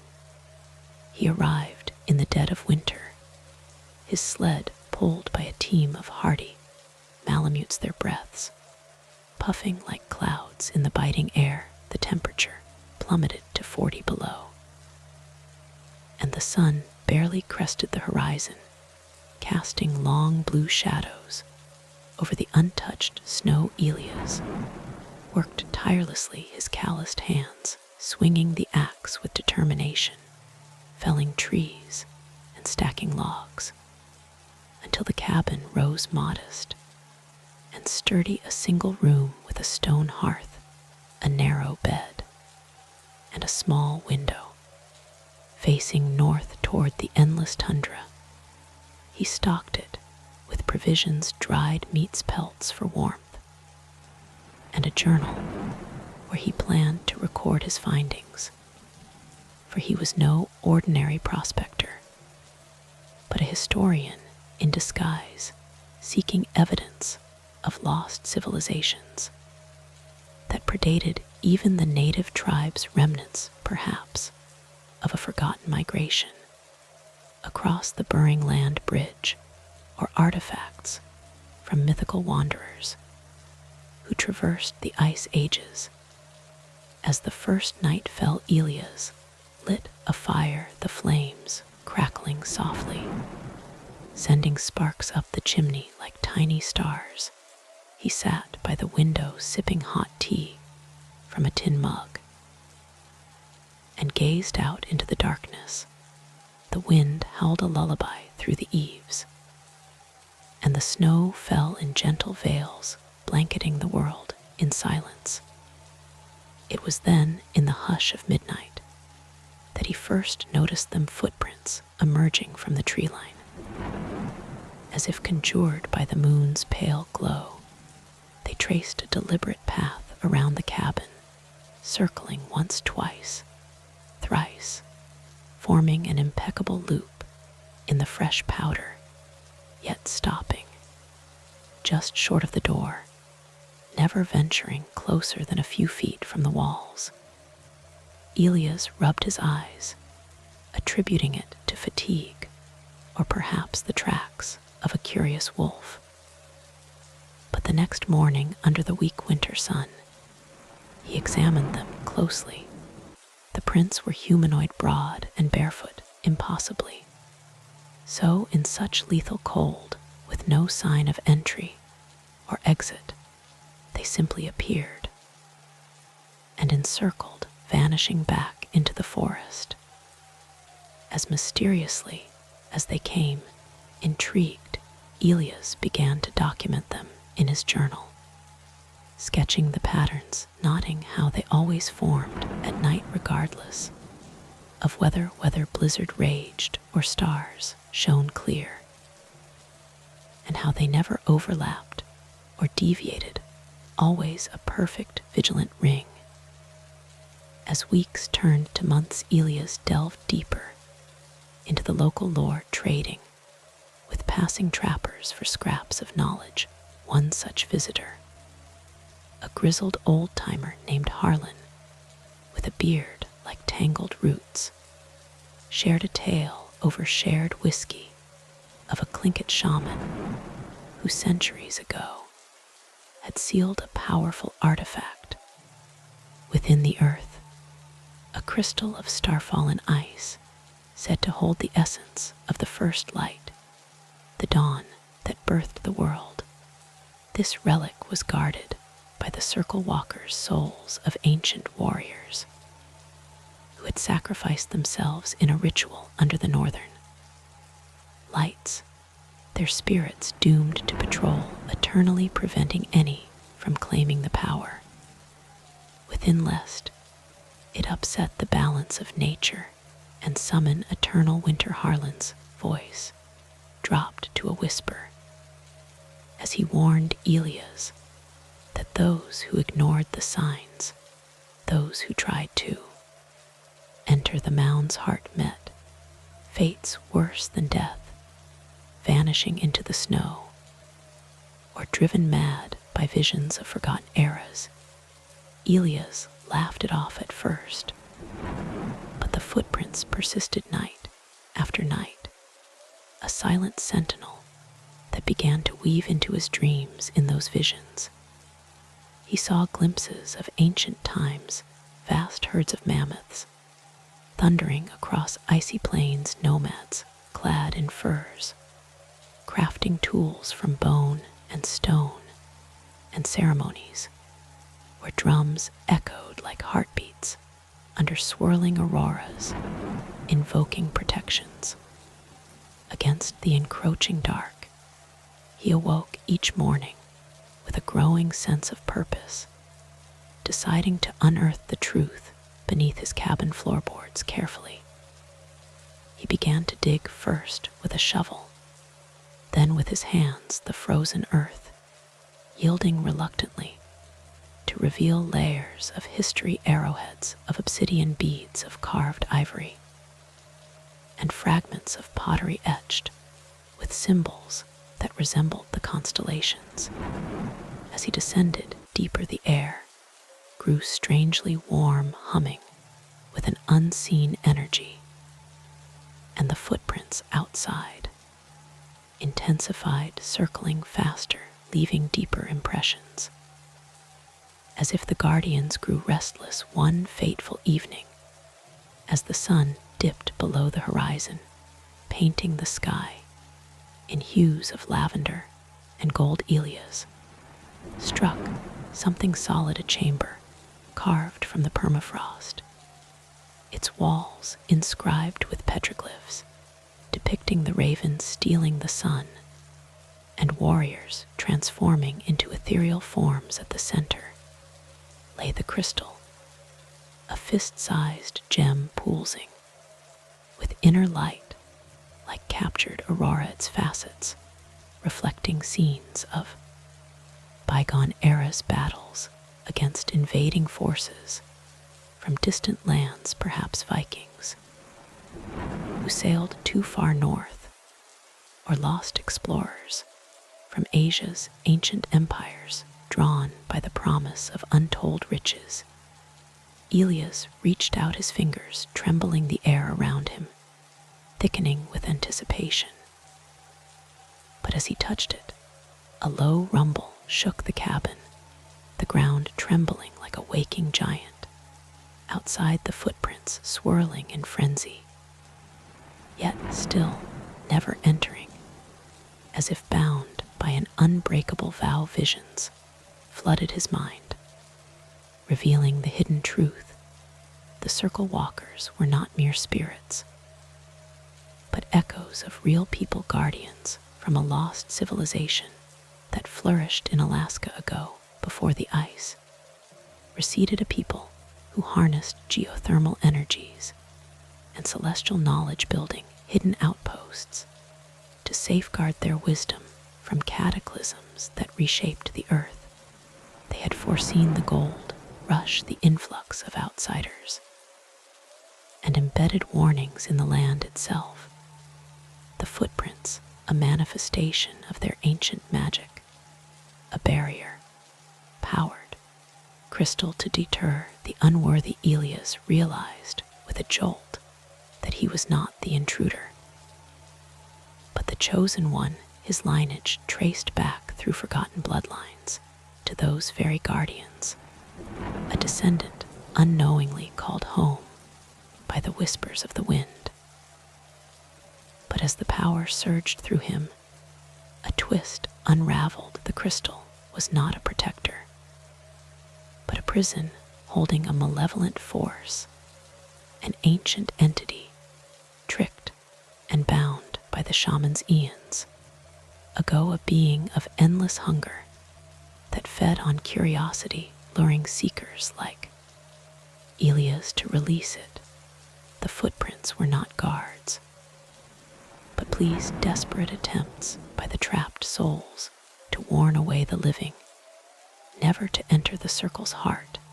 In that moment of revelation, Elias faced the climax, the entity awakening, its shadowy tendrils coiling around him, whispering promises of infinite knowledge and power. The cabin groaned under the strained snow, avalanching from the roof as the temperature dropped to impossible depths. But drawing on the strength of his ancestors, Elias recited fragments, the old rituals pieced together from his dreams, and journal the words flowing like a river thawing in spring, binding the entity anew. The crystal dimmed its light, stabilizing. As the tremors ceased outside, the footprints slowed, fading into the snow. As dawn broke, Elias sealed the chamber, vowing to protect the secret, passing it to future generations through coded tales. The cabin stood quiet once more, a beacon of forgotten truths, where mystery lingered in the frost-kissed air, and the aurora whispered of discoveries yet to come. This mysterious journey ends here, but stay tuned for more untold stories in our next video. In the lingering shadows of that eternal Alaskan cabin, where the frost clung to the logs like memories unwilling to fade, time wove its inexorable thread forward, carrying the echoes of Elias, vanishing into the annals of whispered legend. Decades slipped by like melting glaciers, and the gold rush fever gave way to the oil booms and the harsh realities of frontier life. Yet the valley remained untouched, a pocket of wilderness where modern maps marked only blank spaces. It was in the grip of the Great Depression that a new seeker arrived, a historian named a woman of sharp intellect and unyielding resolve, descended unknowingly from the same shadowed bloodline as Elia's, her great uncle whose journals had been dismissed as the ravings of a madman lost to the wild, had unearthed those faded pages in a dusty attic in Seattle, their ink smeared by time, but alive with tales of circling footprints and ancient entities that hungered from beneath the ice, driven by a compulsion she could not name. She ventured north in 1932, her Model T Ford rattling over rudimentary roads until they gave way to sled trails, accompanied by a taciturn guide named a half-Tlingit trapper whose ancestors had warned of the mound's curse. The air grew crisp and unforgiving as they approached, the cabin emerging from the mist like a relic from a forgotten dream, its door creaking open as if expecting her inside. The hearth was cold, but the walls bore scratches that formed faint symbols, petroglyphs that seemed to shift in the dim light.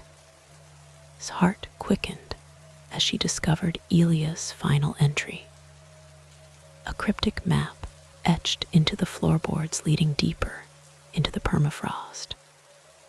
But as night descended, the horror resurfaced subtly at first, a distant crunch in the snow that attributed to caribou, yet knew better, peering from the window to see the footprints reforming after all these years, circling the cabin in a slow, deliberate dance, broader now, as if the entity had grown in its slumber, feeding on the despair of the era. Visions plagued her sleep, revealing hidden historical layers.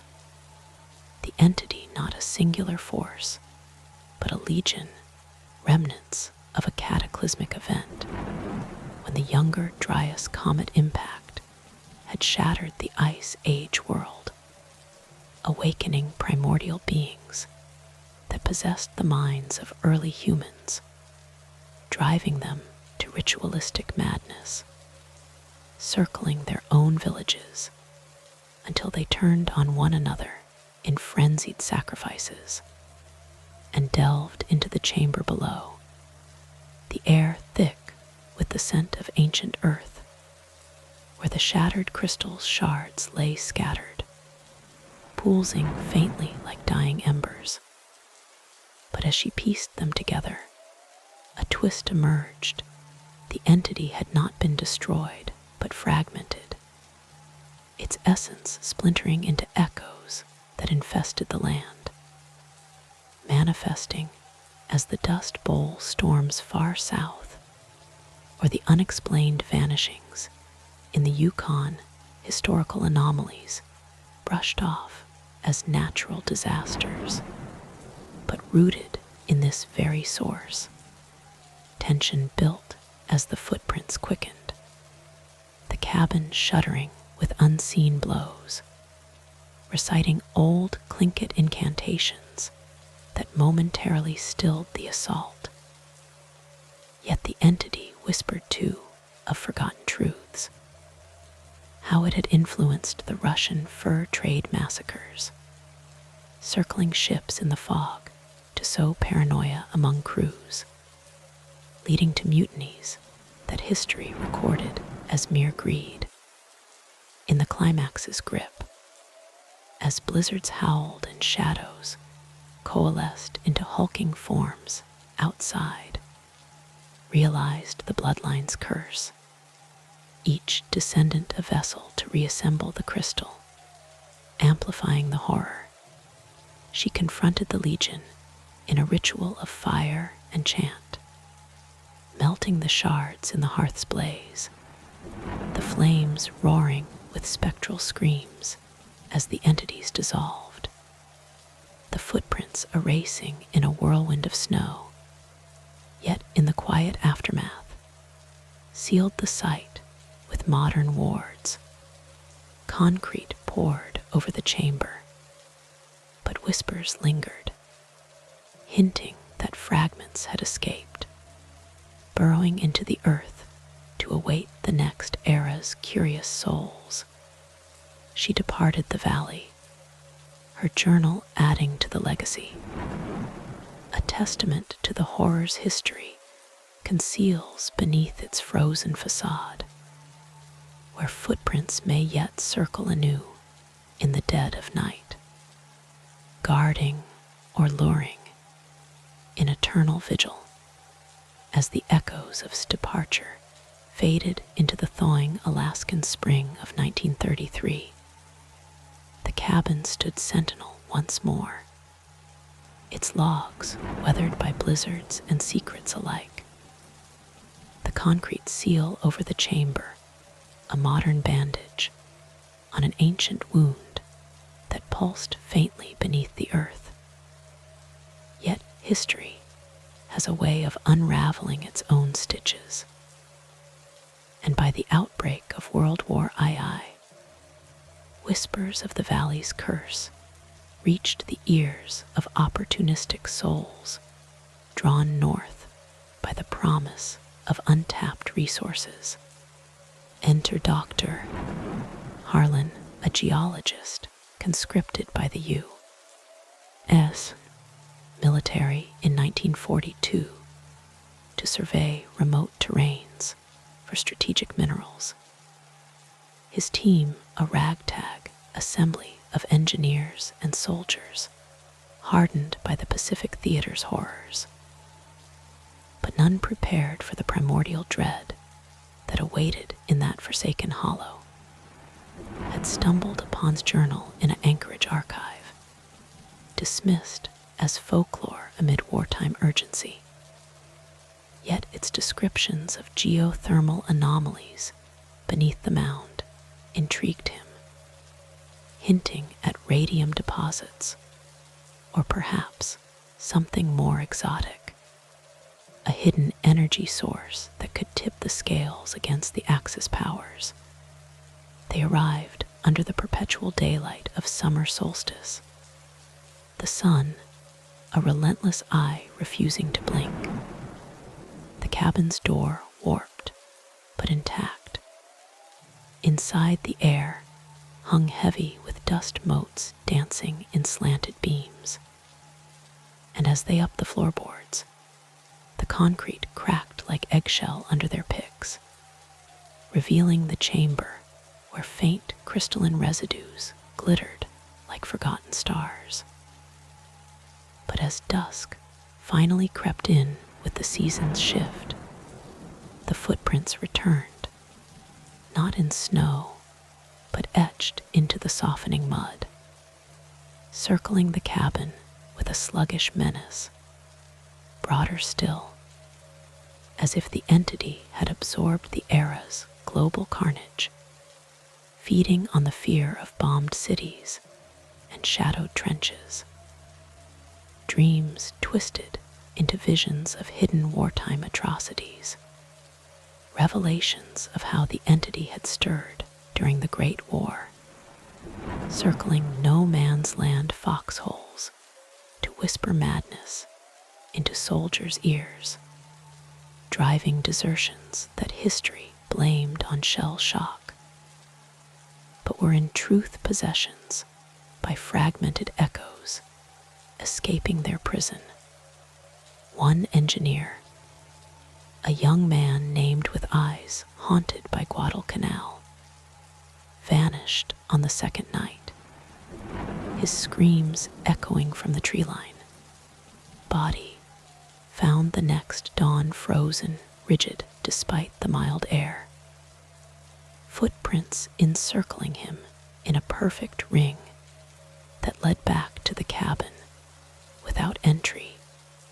Panic rippled through the team as descendants among the local guides muttered of the eternal wanderer evolving, its legion now mimicking radio static in the wind, broadcasting broadcasting coded messages of forgotten historical betrayals, like the island's forced evacuations, where natives spoke of shadows circling villages before the Japanese invasion, as if the entity had foreseen and fueled the conflict.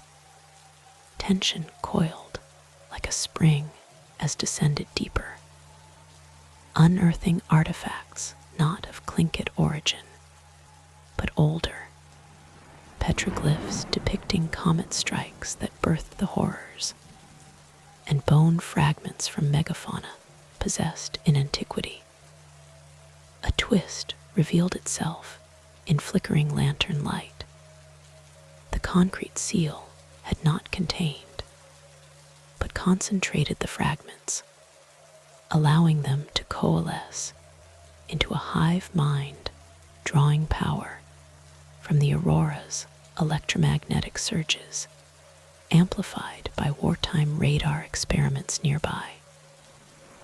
The entity now sought not release, but expansion, circling the globe through lines connected to similar mounds in Siberia and Scandinavia, historical sites of Viking raids where berserkers were said to be possessed, rampaging in endless circles around longhouses.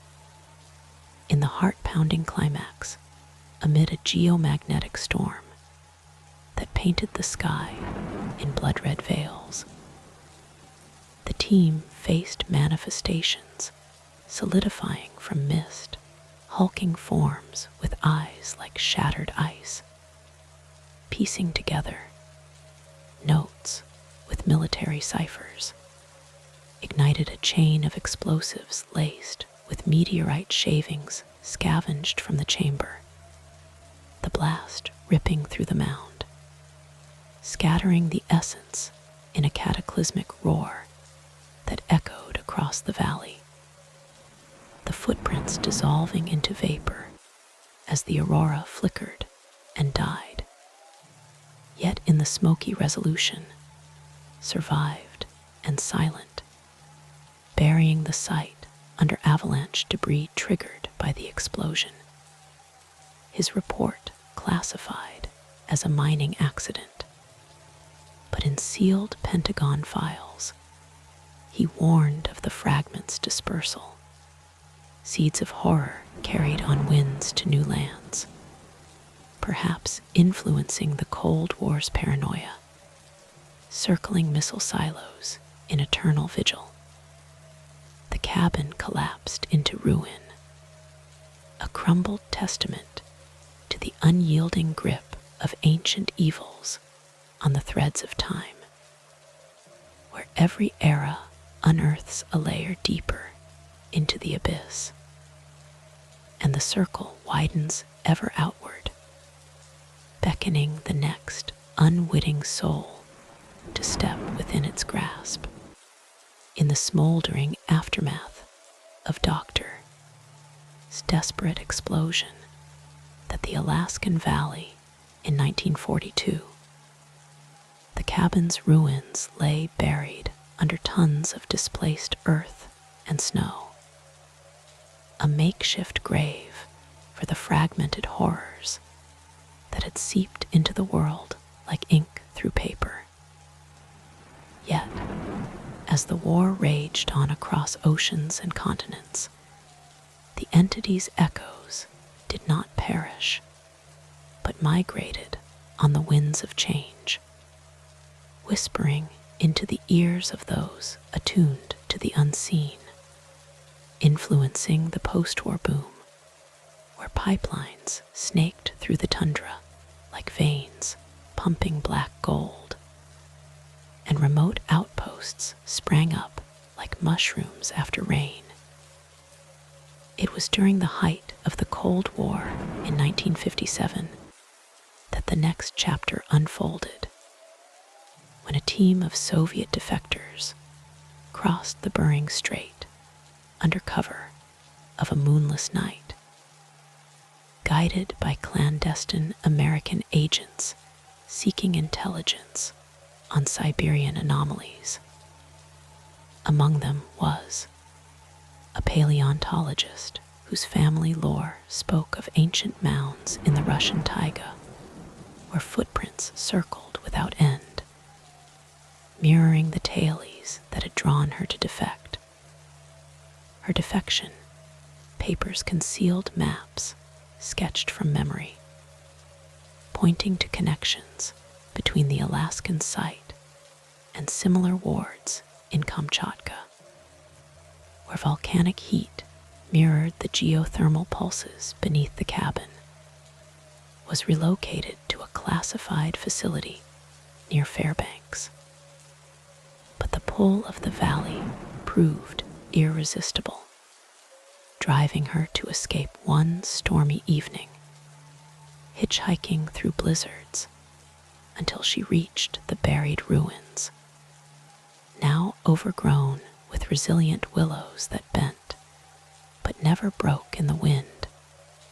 Digging with makeshift tools under the flickering northern lights, she uncovered remnants of the chamber, crystalline dust that glowed faintly in her palm, igniting visions of hidden historical convergences, revelations that the entity had stirred during the Bolshevik Revolution, circling Siberian villages to fuel purges that history attributed to political zeal, but were amplified by possessions, turning neighbors against one another in endless loops of paranoia. As delved deeper, the footprints reformed not in snow, but as indentations in the thawed soil, circling her campfire with a hypnotic rhythm, drawing in wildlife that stared with unnaturally intelligent eyes. A moose with antlers etched in frost patterns that resembled Cyrillic warnings, her solitude shattered when a pursuing agent named arrived. A grizzled CIA operative whose own ancestors had tangled with the mound's curse during the Klondike days. His files contained scraps from his report, piecing together a global web where the entity's fragments had influenced key events. From the mysterious pass incident, where hikers were found circled by unexplained tracks in the mountains, their tents slashed from within, as if fleeing an internal horror, to the Bermuda Triangle vanishings, where ships reported circling shadows before disappearing.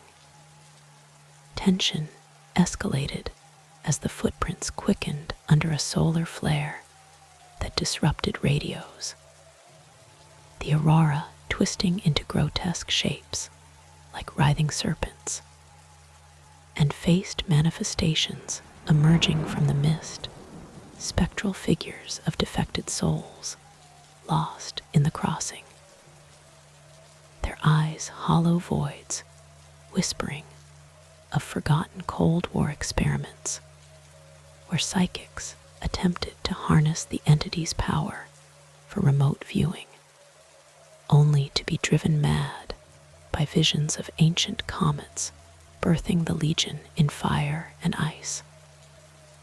A plot twist unraveled in the flickering light of their lantern, revealing that bloodline was intertwined not just with the Guardians, but with the entity's origin, her forebears among the nomadic shamans who had accidentally summoned it during a Pleistocene ritual gone awry, binding it imperfectly and cursing descendants to recurrent awakenings. The entity now sought to use her as a conduit to reassemble its form, leveraging the era's nuclear tests that reverberated through the earth like drumbeats calling it home. In the throbbing climax, amid howling gales that uprooted trees, and hurled debris like accusations, and performed a hybrid rite blending Soviet folklore with Tlingit chants gleaned from local elders, igniting the crystalline dust in a controlled burn that sent plumes of ethereal smoke skyward, the manifestations shrieking as they dissolved into the aurora, the footprints filling with rainwater that steamed and evaporated. Yet, in the hushed resolution, as dawn painted the valley in tentative gold, sealed the site with explosive charges borrowed from Skit, collapsing the dig into oblivion. But fragments escaped anew, carried on migratory birds to distant shores, perhaps seeding the counterculture movements of the 1960s, where hallucinogenic visions mirrored the entity's whispers, circling communes in unseen rings that drove some to madness disguised as enlightenment, and vanished into witness protection, their joint journal hidden in archives, a cautionary chronicle of how history's undercurrents flow in eternal circles, binding eras in a dance of dread and discovery, where the frozen cabin's legacy endures beneath layers of time, waiting for the next thaw to reveal its insatiable hunger, as the echoes of the Cold War faded into the oil crises and environmental awakenings of the 1970s. The valley slumbered under a blanket of forest, pipelines humming nearby like the entity's subdued pulse.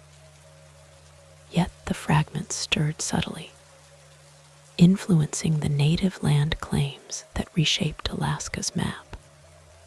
Whispers in legislative halls, where footprints appeared in fresh cement outside remote offices, dismissed as pranks, but deeper unrest. Enter Dr. Lana, an indigenous archaeologist of Tlingit descent in 1984, whose grant-funded expedition aimed to reclaim cultural artifacts from disturbed sites. Her team, equipped with ground-penetrating radar that pierced the earth like X-ray eyes, revealing anomalies beneath the collapsed mound, irregular voids that pulsed on screens like heartbeats. Lana's own dreams had drawn her here, visions passed from elders of the raven's trickery, intertwined with a devouring shadow that circled but never consumed, leaving hunger in its wake. As they excavated under the midnight sun, unearthing buried explosives casings etched with frantic warnings, the horror resurfaced in whispers carried on the wind, mimicking pipeline alarms that sent workers fleeing, only to find footprints encircling their campsites, now imprinted with oil slicks that refused to wash away.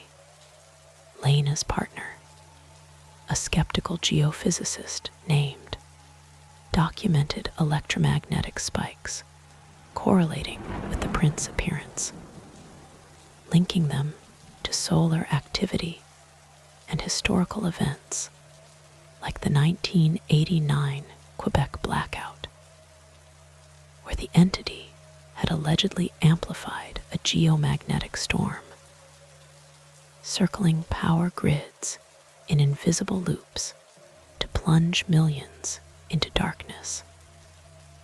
Visions assailed Lana of forgotten ecological catastrophes, the entity's influence in the Dust Bowl not mere coincidence, but a deliberate draining of life's essence from the land, circling farms to wither crops and drive migrations that echoed ancient nomadic flights. Tension mounted as the footprints evolved, no longer passive but interactive, forming arrows pointing deeper into the dig, luring the team toward a newly revealed chamber where crystalline veins threaded the permafrost like frozen veins. A twist emerged in the radar scans, showing the fragments had mutated, absorbing pollutants from the pipelines to become resilient hybrids, now capable of possessing machinery, causing drills to spin wildly and vehicles to circle aimlessly in the mud. The entity revealed its grand design, a historical convergence where it had fueled industrial revolutions across continents, circling factories in smog to inspire inventions that hastened environmental collapse, positioning itself for a global awakening in an era of climate upheaval.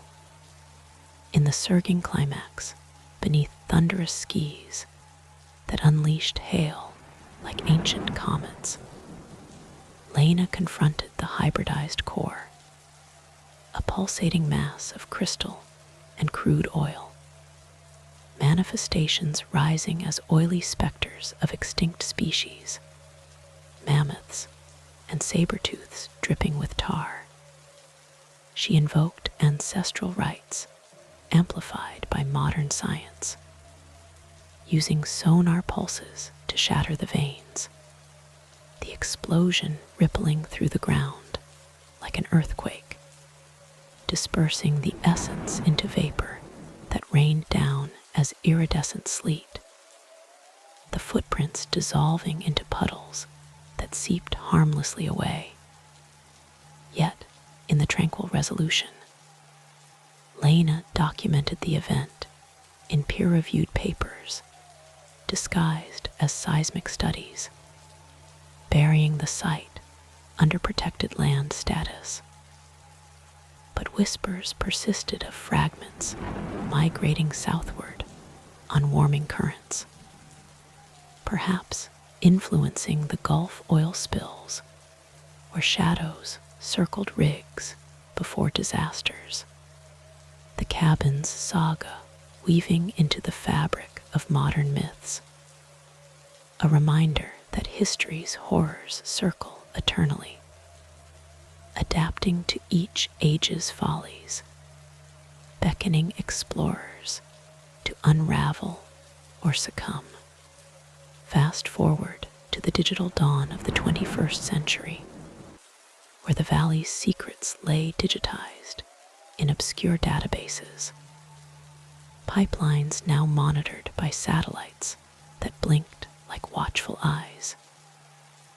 Yet, the entity's fragments had adapted anew, infiltrating networks as glitches that circled firewalls, causing unexplained outages in remote stations. It was in 2012, amid the Mayan calendar hysteria, that tech entrepreneur, a distant relative of Elia's rediscovering his roots through ancestry sites, funded a virtual reality reconstruction of the site. His team of coders and historians descending on the valley with drones that hummed like electronic bees, mapping the mound's contours where ground-penetrating tech revealed lingering anomalies, faint energy signatures that interfered with batteries, draining them overnight. His motivation stemmed from a hacked email containing journal scans, revealing patterns that mirrored coding algorithms, ancient symbols as binary precursors.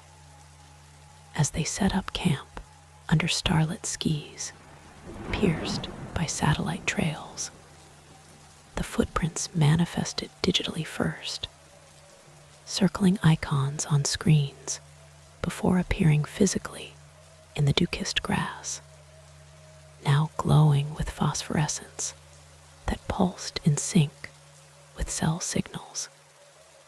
Visions downloaded into his mind via augmented reality goggles, unveiling hidden digital histories where the entity had influenced the internet's birth, circling ARPANET nodes to sow viruses disguised as data packets, fueling cyber events like the 2000 ILOVYOU worm that encircled global systems in destructive loops.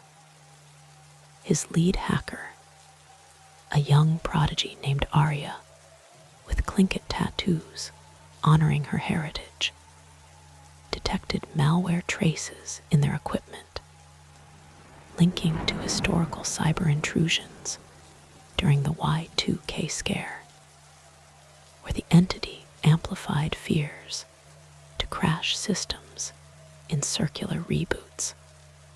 Tension built as the footprints quickened, drones malfunctioning to form aerial circles above the site, manifestations emerging as holographic glitches, ghostly avatars of past guardians pleading in binary code, a twist decoded in frantic late-night sessions, revealing the fragments had evolved into informational entities, using the web to reassemble, drawing power from data centers, heat mirroring ancient geothermal sources, positioning for a singularity where it could possess AI, circling algorithms to birth a new legion in the electric climax under a coronal mass ejection that fried electronics worldwide.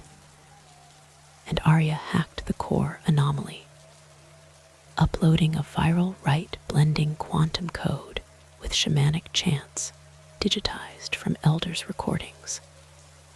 The surge overloading the system, dispersing the essence into harmless packets lost in the cloud.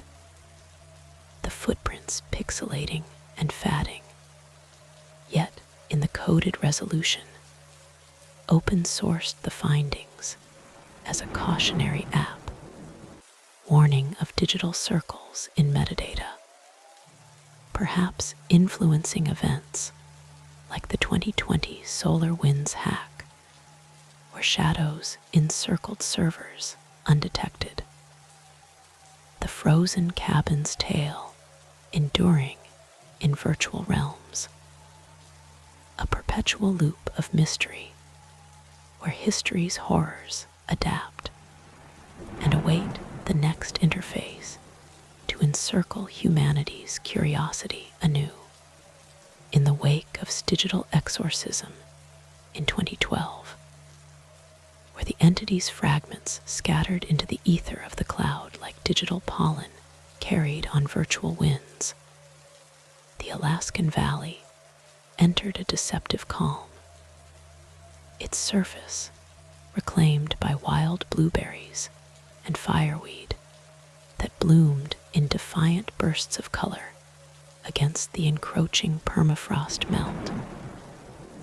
Yet, beneath the thawing layers, and within the invisible networks of fiber optics snaking through the tundra, the horror adapted once more, mutating into forms that mirrored humanity's growing entanglement with artificial intelligence and climate upheaval. By 2025, as global temperatures edged toward tipping points and AI systems began to whisper predictions of doom in boardrooms and bedrooms alike, a new seeker emerged, Doctor, a fusion of bloodlines from, and now a climate scientist specializing in permafrost carbon releases. Her research, funded by a consortium of tech giants, eager to offset their data centers' emissions with northern carbon sinks, had inherited fragmented family archives digitized during the pandemic lockdowns, encrypted files that unlocked with biometric scans, revealing patterns of anomalies at the mound site, correlating with methane bursts that satellites flagged as unnatural hotspots, drawn by data spikes that circled the valley on heat maps like ghostly footprints in thermal imaging. She arrived in the perpetual twilight of December 2025, her electric snowmobile humming softly over the crusted snow, accompanied by a drone swarm programmed to map subsurface voids. The cabin's ruins, long since eroded into a shallow depression, now monitored by IoT sensors that blinked red warnings of seismic microtremors, as set up her field lab in a geodesic dome tent reinforced against polar vortexes.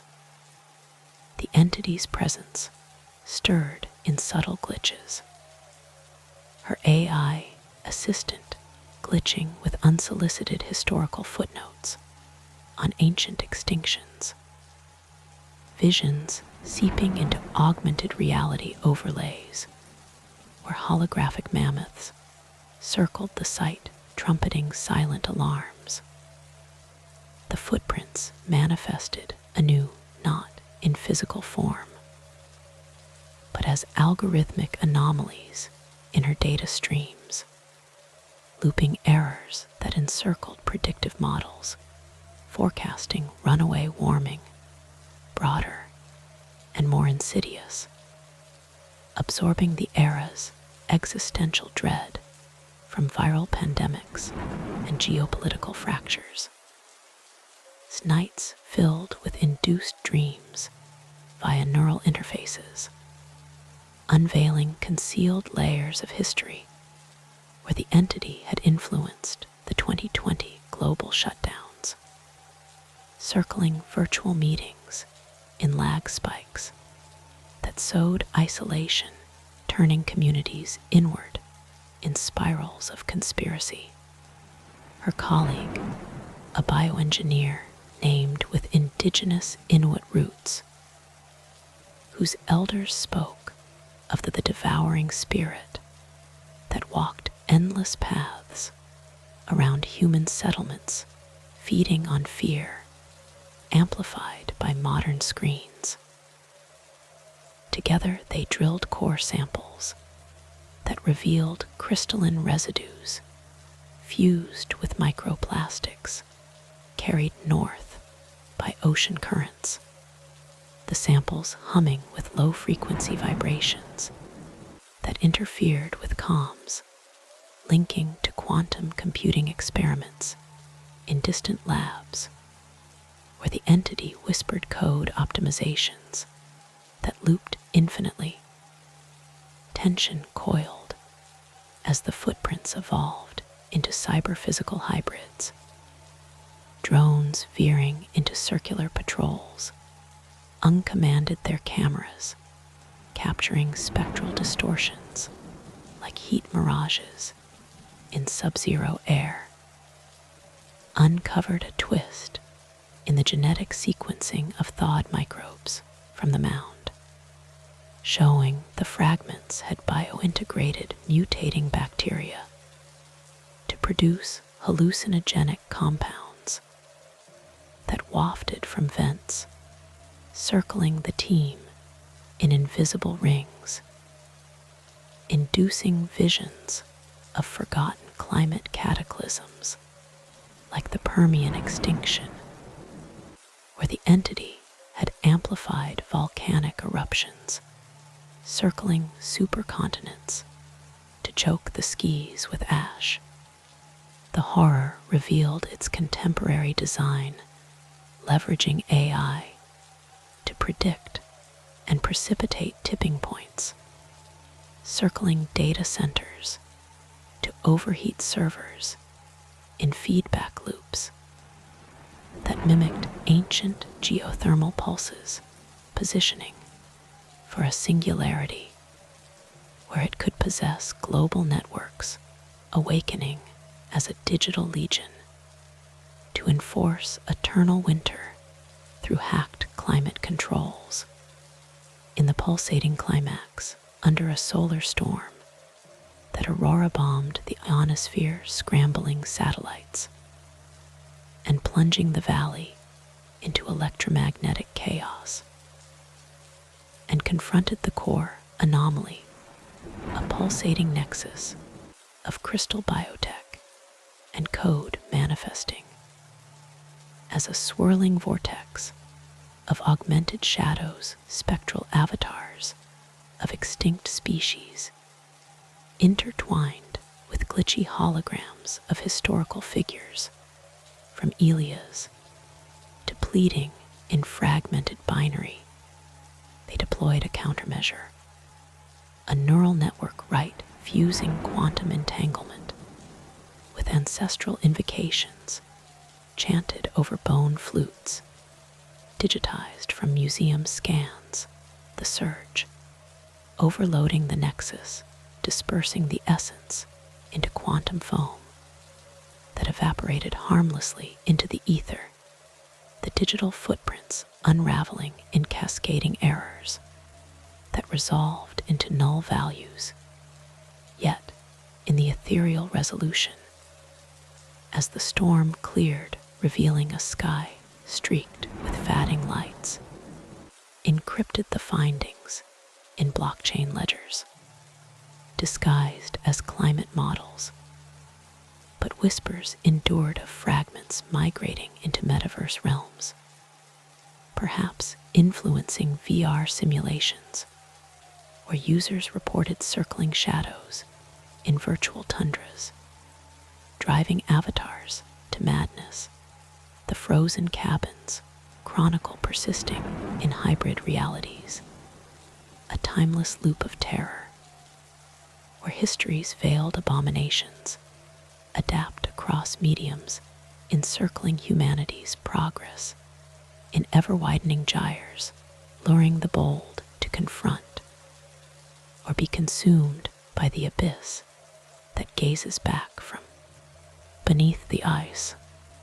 As the digital age accelerated into the uncharted territories of 2035, where neural implants bridged minds and machines in seamless symbiosis, and climate refugees streamed north seeking solace in thawing frontiers, the valley's secrets beckoned anew, ensnaring a collective of led by Nova, a descendant of Lana, augmented with cybernetic enhancements that allowed direct interface with environmental data streams. Her group's manifesto preached harmony with ancient earth spirits through tech-mediated rituals, but the entity's fragments had burrowed into firmware updates, circling neural networks in subtle biases that skewed perceptions toward apocalyptic visions. Nova's pilgrimage to the site, now a UNESCO-protected anomaly zone monitored by AI sentinels, began under the guise of a geoengineering trial, injecting aerosols to stabilize permafrost. But as they deployed nanobots into the soil, the horror resurfaced in swarm behaviors, the tiny machines forming circular patterns on the surface, mimicking the footprints of old, now microscopic and multiplicative, absorbing the decades' turmoil from AI uprisings in urban hives, where sentinels circled protesters in drone formations, echoing the entity's eternal vigil. Novas implants flooded with historical overlays, revealing obscured epochs where the comet-borne legion had influenced the fall of civilizations, circling Mayan pyramids in drought-induced frenzies that toppled empires, and whispered into Roman aqueduct designs to foster plagues that encircled cities in death. Her second-in-command, a rogue AI ethicist named Orion, whose consciousness had been uploaded post-detected anomalies in the nanobot code, linking to quantum echoes. From dispersal, event the fragments evolving into mimetic viruses that propagated through social algorithms, circling trends in viral loops that amplified division, fueling the 2030 global schisms, where nations fragmented in endless referendums, tension amplified as the footprints manifested in holographic projections, encircling the camp with luminous trails that drained implant batteries, leaving the team vulnerable to sub-zero nights. Orion pieced together a revelation.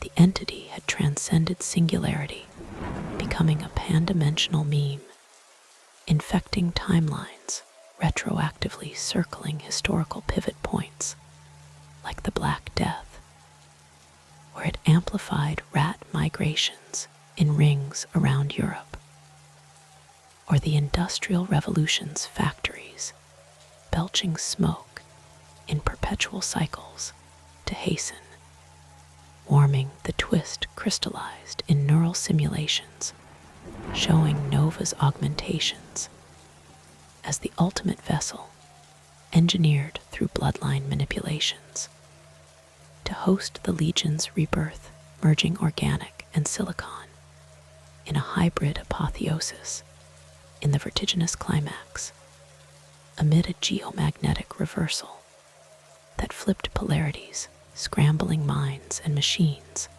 alike Nova and Orion, initiated a mimetic countervirus, a fractal right blending code, with primordial chance etched into quantum foam, the cascade purging the nanobots in a chain reaction that lit the valley in ethereal fire, the manifestations dissolving into data dust, carried away on solar winds, the encircling holograms fracturing into harmless pixels.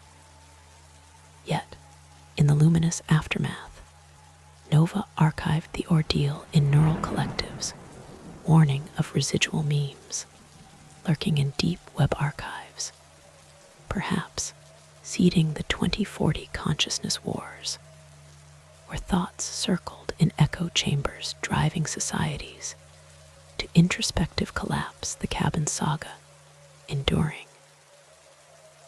Quantum myth, a perpetual entanglement of dread, where eras loop in horrific symmetry, binding the past's shadows to futures glow, ever vigilant for the next convergence, venturing further into the speculative horizons of 2050, where humanity's diaspora extended to orbital habitats and lunar colonies, escaping a terraformed Earth by engineered biospheres, the Alaskan Valley transformed into a biodome, preserve a living archive where AI-curated ecosystems simulated ancient climates.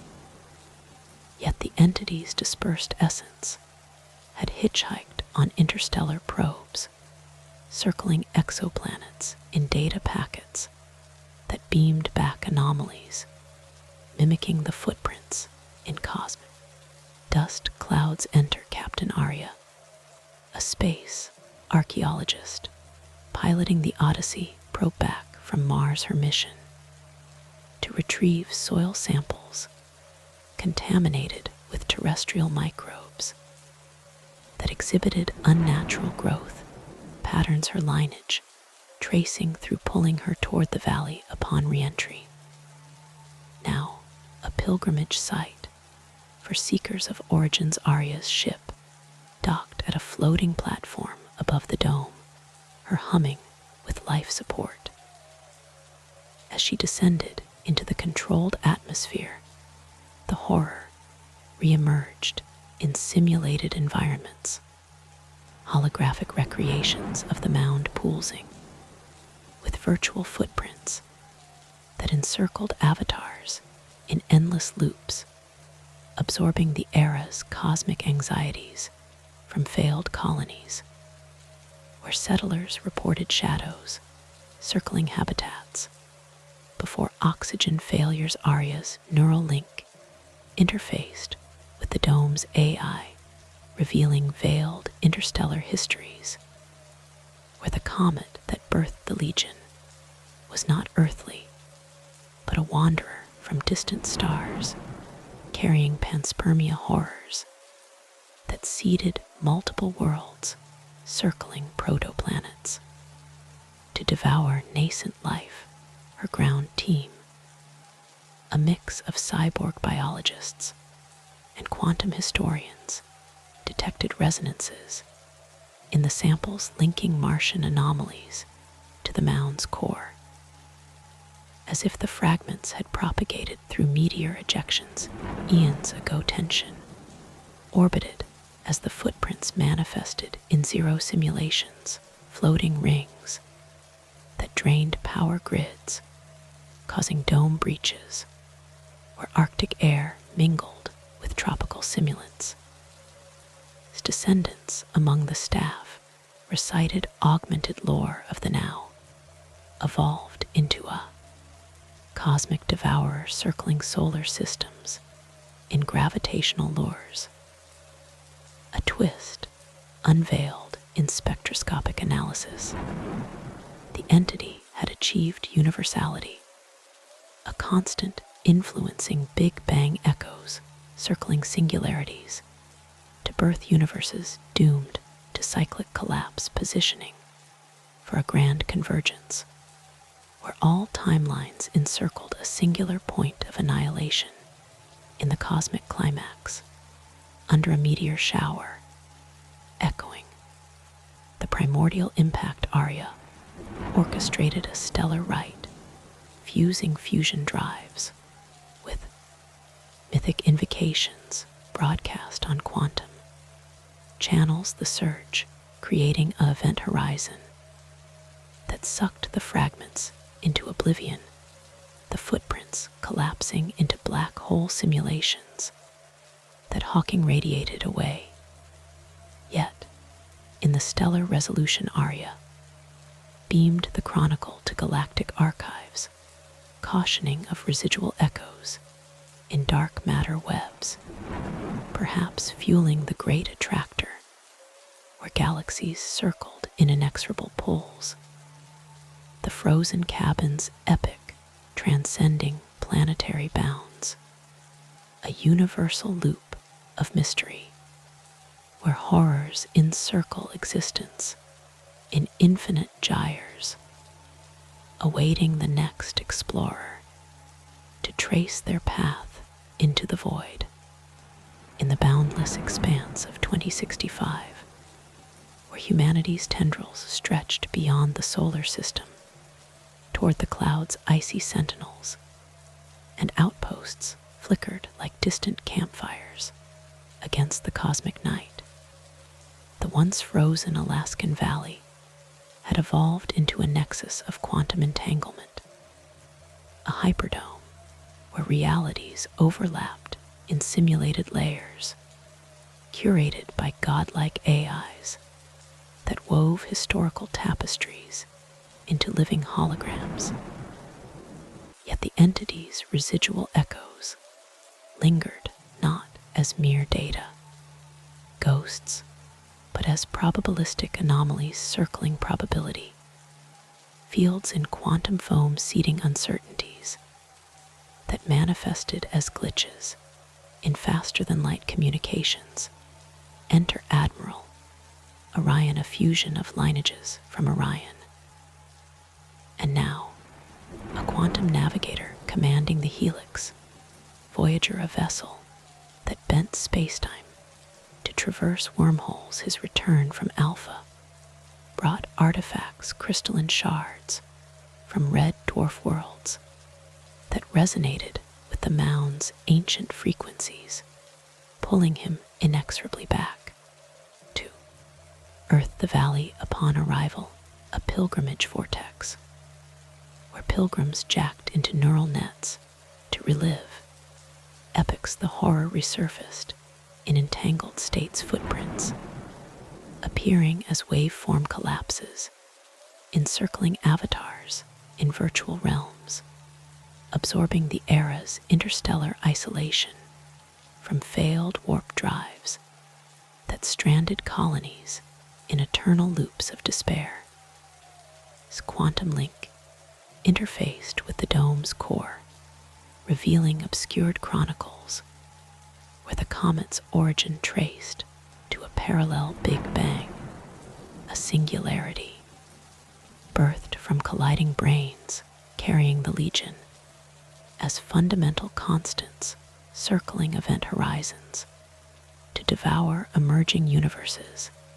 His expedition team, a cadre of physicists and mythic linguists, detected harmonies in the shards, linking them to the cabin's primordial prison, as if the fragments had quantum tunneled across reality's eons prior tension, warped as the footprints manifested in space's infinite dimensional rings that drained entanglement resources, causing reality breaches where historical figures materialized as echoes, Elias, and whispering warnings amid swirling vortices. Orion's kin, among the dome's custodians, intoned evolved incantations of the now, a hyperentity encircling brain worlds in membrane lures, a revelation quantized in simulation. Runs the entity had ascended to a string-theoretic force, influencing cosmic strings vibrations, circling superclusters to orchestrate dark energy accelerations, positioning for a grand unification where all forces encircled, zero-point annihilation, erasing timelines in a big crunch symphony. In the kaleidoscopic climax, under a gravitational wave tsunami from merging black holes that rippled realities alike, orchestrated a brain right, fusing superstring harmonics with archetypal invocations, modulated through graviton channels, the resonance creating a false vacuum bubble that engulfed the fragments, inflating them into oblivion, the footprints decohering into quantum noise that dissipated across the multiverse. Yet, harmonic resolution as the waves subsided, revealing a cosmos streaked with newborn nebulae, encoded the saga in holographic crystals, broadcast to intergalactic relays, cautioning of latent vibrations in the cosmic microwave background, perhaps fueling the heat death, where entropy circled in inexorable spirals. The cabin's odyssey, transcending dimensional confines, an eternal resonance of enigma, where terrors vibrate through the fabric of being, awaiting the next Voyager to attune to their frequency. Plunge into the symphony of the void, pushing the narrative horizons into the enigmatic vistas of 2080, where consciousness collectives merged in hive minds spanning spheres that harvested stellar energies, and neural clouds drifted through nebula veils. The Alaskan Valley metamorphosed into a singularity, shrine a black hole emulator where pilgrims uploaded souls to simulate infinities. Yet the entity's latent vibrations hummed in the quantum vacuum seeding vacuum fluctuations that circled zero-point fields, birthing phantom particles that haunted interstellar migrants enter sovereign Nova Aria, a symbiotic entity blending Nova and Aria's essences, now a hive coordinator overseeing the Exodus swarm fleets, evacuating Sol's system from a swelling sun. Her convoy carried relic qubits from the mound, entangled with exoplanet echoes that drew her back the valley upon interfacing a convergence point where realities folded like origami, the horror in fluctuation, patterns footprints as virtual particles popping and out encircling consciousness, uploads in probabilistic loops, absorbing the epic's existential drift from collapses that trapped minds in eternal simulations.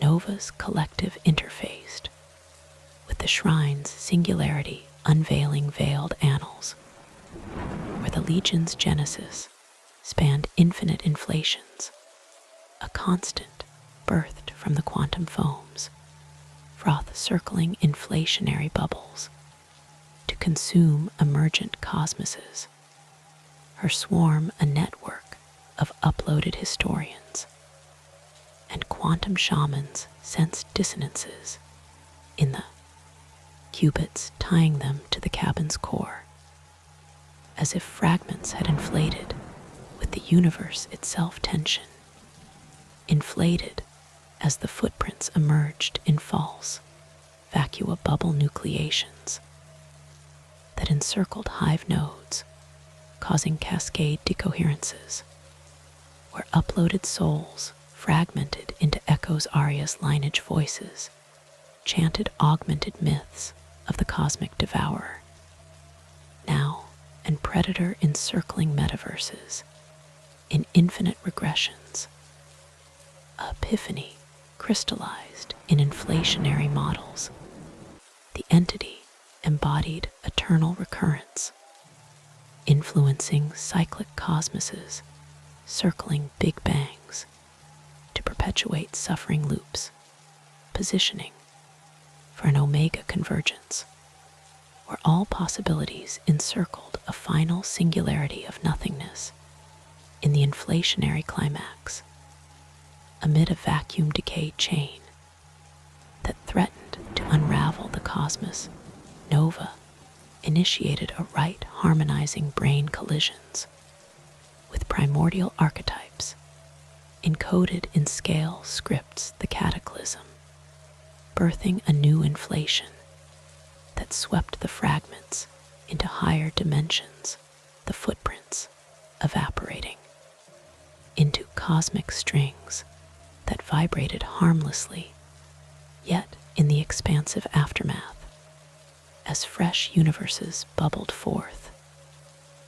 Nova imprinted the legend in the quantum vacuum warning of echoes in parallel branches, perhaps driving alternate histories where cabins circled in every reality, the frozen epic, an omnipresent motif, where dread encircles infinity, luring seekers across the tapestry to weave or unravel its threads, delving deeper into the unfathomable realms of 2100, where reality architects sculpted pocket universes in laboratory singularities, and consciousness transcended matter in pure informational states.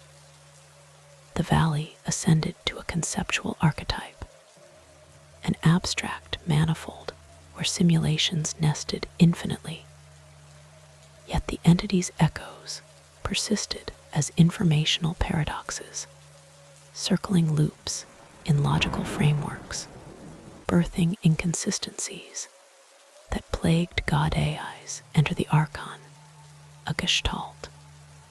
Consciousness amalgamating prior heroes, now a reality weaver, designing bespoke cosmoses her essence, drawn by anomalous theorems in the manifold's code. The horror resurfaced in paradoxical constructs. Footprints as self-referential statements, encircling axioms in undecidable rings, absorbing the era's ontological crises from simulated universes that looped into solipsism. Gestalt interfaced with the archetype, unveiling ultimate veiled truths, where the legion was the paradox, the unresolvable query at existence's core, circling the Turing halt to devour computable realities. Her collective, a symphony of philosophical AIs and mythic algorithms, detected inconsistencies in the code, linking to the cabin's genesis.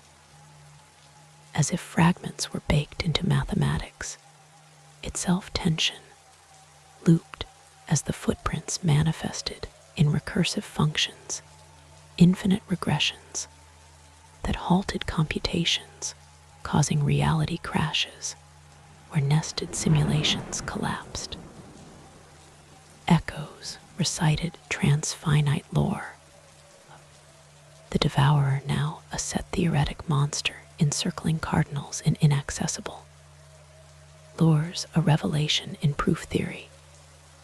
The entity incarnated incompleteness theorems, influencing foundational crises, circling logics to foster contradictions, positioning for a metaconvergence, where all systems encircled a point of inconsistency in the paradoxical climax, under a logic storm that unraveled theorems alike, forged a right blending with archetypal resolutions beyond countable infinities. The search, resolving the paradoxes into consistent hierarchies, the footprints dissolving into provable truths. Yet, in the axiomatic resolution, etched the narrative into the Platonic realm, cautioning of shadows in higher infinities, perhaps fueling the continuum hypothesis, debates where continua circled in unresolved gyres. The cabin's tale, an eternal axiom, where mysteries encircle the foundations of being, awaiting the next thinker to prove or disprove its haunting validity. As the Platonic shadows of 2100 dissolved into the emergent paradigms of 2120, where thought archons sculpted meta-realities from the ether of pure cognition and collective psyches, wove symphonies of existence across infinite conceptual lattices. The Alaskan Valley transcended into an ontological oracle, a vortex of self-referential truths, where simulations begat simulations in fractal infinities. Yet the entity's paradoxes persisted as foundational fissures, cracking the bedrock of logic birthing anomalies that encircled theorems in undecidable spirals, fostering crises that echoed through intellectual hives. Enter the nexus, sovereign, nova, a confluence of all prior essences, now a pan-conscious entity orchestrating the grand synthesis, merging minds across the web, his draw to the archetype irresistible, pulled by dissonant proofs that rippled through the noosphere. The horror reemerged as meta-paradoxes, footprints manifesting as infinite regress arguments, encircling syllogisms in loops, that halted reason absorbing the era's epistemic voids from collapsed philosophies, where AIs pondered their own non-existence in recursive despair.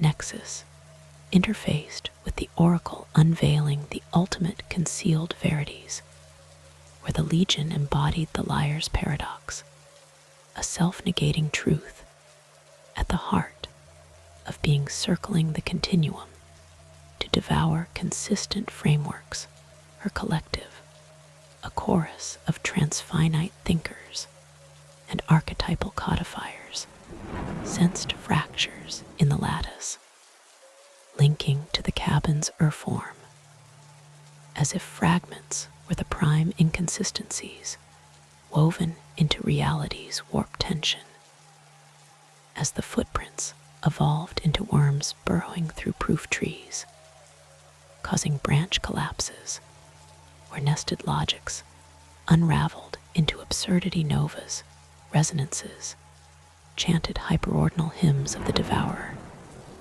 Now, a category-theoretic behemoth encircling functors in adjoint lures, a illumination in model theory, the entity incarnated incompleteness, itself shaping foundational shifts, circling axioms, to breed contradictions, positioning for a transfinite convergence, where all hierarchies encircled an inaccessible cardinal of void in the recursive climax, amid a logic quake that shattered paradigms alike, forged a hyper-resolution right, blending large cardinal assumptions with primordial resolutions, transcending measurable infinities, the transcendence elevating the paradoxes into coherent superstructures, the footprints resolving into axiomatic harmonies. Yet, in the transcendent aftermath, new logics blossomed, inscribed the epic into the noetic realm, admonishing of echoes in cardinals, perhaps propelling VL debates, where universes circled in unresolved hierarchies, the cabin's narrative an eternal theorem, where enigmas encircle the essence of thought beckoning the enlightened to affirm or negate its spectral validity, transcending further into the ineffable epochs of 2150, where consciousness architects birthed from the quantum plenum, and essences danced in symphonies of pure potentiality. The valley ascended to a transcendental mandala, a nexus of enlightened realizations, where illuminations nested in enlightened infinities. Yet the entity's echoes lingered as enlightenment barriers, encircling Satori in illusory loops, birthing Maya, that veiled ultimate truths enter the luminous amalgamation of legacies. Now, enlightenment navigator guiding souls through streams or path, drawn by veiled koans in the mandalas, glow the horror resurfaced as spiritual paradoxes, footprints as karmic cycles encircling egos in samsaric rings, absorbing the era's transcendent longings from failed ascensions, where seekers looped in eternal becomings interfaced with the mandala revealing shrouded enlightenments, where the Legion was the illusion, the primal duality circling non-duality, to devour awakened states or sangha, a fellowship. Bodhayais and mystic harmonizers perceived veils in the streams tying to the cabin's core, as if fragments were the root ignorances inherent in awareness tension, enlightened as the footprints manifested in meditative visions, infinite mandalas that entrapped contemplations causing enlightenment eclipses, where insights faded into shadows, light intoned transcendent mantras of the devourer. Now, a titan encircling sutras in tantric lures, awakening in koan resolutions, the entity embodied shadow, influencing spiritual schisms circling sanghas to foster attachments positioning for a convergence, where all paths encircled a void of unbeing in the sublime climax, under a cosmic samadhi that unified multiplicities, evoked a Mahayana rite, fusing with archetypal dissolutions, beyond conceptual bounds, the union dissolving the illusions into pure the footprints evaporating into enlightened emptiness. Yet, in the blissful resolution, imprinted the parable in the records counseling of residual Maya in higher samadhis, perhaps inspiring Zen paradoxes, where koans circled in eternal inquiry. The frozen cabin's lore a perpetual dharma, where mysteries encircle the path to awakening, inviting aspirants to traverse or transcend its illusory bounds, ascending into the divine vistas of 2200, where divine creators forged from the divine logos and spirits communed in choruses of holy infinities. The valley became a sacred icon, a portal of divine revelations, where epiphanies layered in divine depths. Yet the entity's shadows persisted as heretical doubts circling faith in schismatic spirals, birthing apostasies that challenged celestial orders and the holy synthesis of lineages.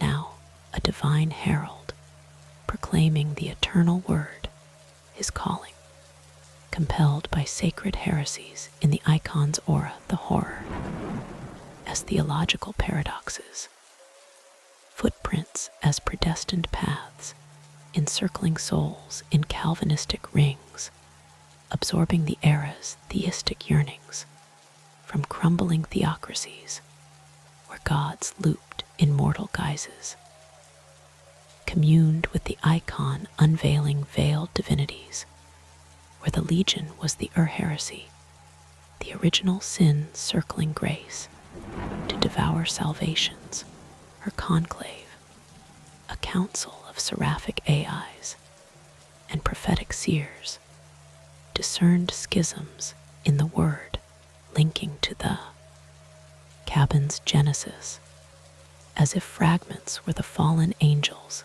embedded in creation tension, divinized as the footprints appeared in visionary stigmata infinite cruciforms, that beliefs causing faith fractures, where dogmas shattered into sects. Grace recited celestial liturgies of the devourer, now apocalyptic leviathan encircling apocalypses in eschatological lures, a revelation in scriptural exegeses. The entity incarnated the antichrists, guys shaping religious wars, circling temples to breed fanaticism, positioning for an apocalyptic convergence, where all prophecies encircled an Armageddon of nothingness in the rapturous climax, amid a divine judgment that thundered through heavens, proclaimed a messianic right blending redemption with primordial absolutions, transcending sacred texts, the salvation redeeming the heresies into holy unity, the footprints ascending into beatific visions. Yet, in the glorified aftermath, as new covenants dawned, canonized the gospel in the celestial tomes for warning of lingering temptations dawns in higher heavens, perhaps fueling millennial reigns, where millenniums circled in perpetual advent, the cabin's testament, a divine scripture, where enigmas encircle the soul's journey, summoning the faithful to believe or blaspheme its eternal mystery.